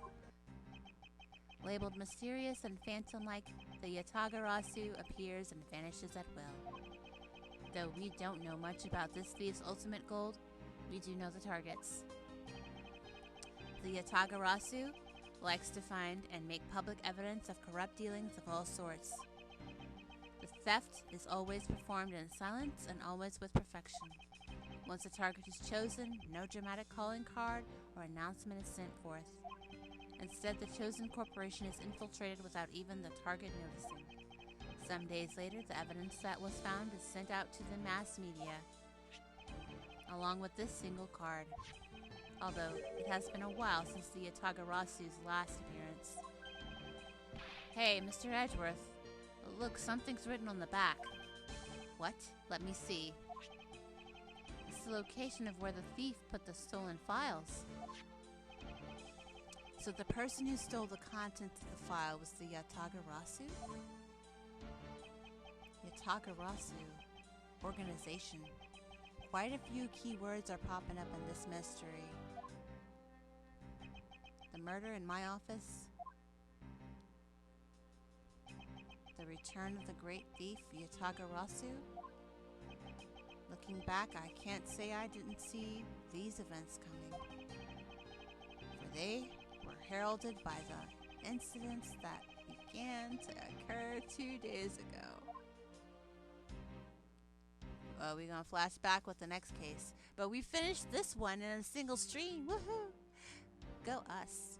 We did it. And I like the game. Save your progress? Absolutely. Oh, we're about to meet Von Karma again. Alright, so we are going to go. I have to purchase this? What do you mean? I purchased the game. Why do I have to purchase the individual? I'm about to set things on fire. Okay, but we are going to get ready to raid out. Let's go! Thank you for being here. Thank you for hanging out with me. Thank you for the raids. Thank you so much to Tark and Retro. I really appreciate you guys stopping through and hanging out with me and trusting me with your community. I hope you guys felt the chill vibes, and we'll come back again sometime. If not, I'll come hang out with you guys wherever you like to hang out. Probably in Tark stream and Retro stream. We'll do that. But we are going to find somebody to raid. I'm going to put the raid message in the chat. Raid message! And let's find somebody. I'm going to copy that real quick. And let's see who's on. Let's see. Oh, didn't mean to do that. Didn't mean to do that. Hold on. Alright, so let's see.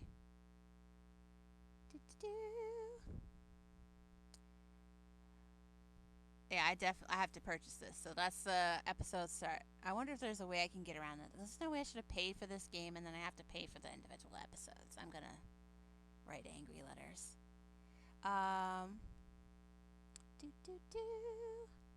Who's here? Who's here?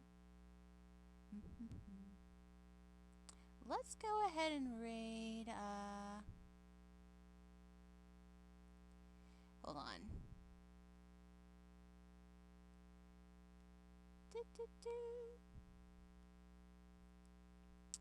Let's go ahead and raid, Outtt. Why not? We'll raid Outtt. So, everybody, when you run through on the raid, show some love, send all the great vibes. And until the next time we meet again, I hope you guys are in good health in good spirits and in the company of great people that bring you joy. Hope you stay well fed and well rested, and I hope your holidays are like shaping up to be epic and amazing and all the best. Woohoo!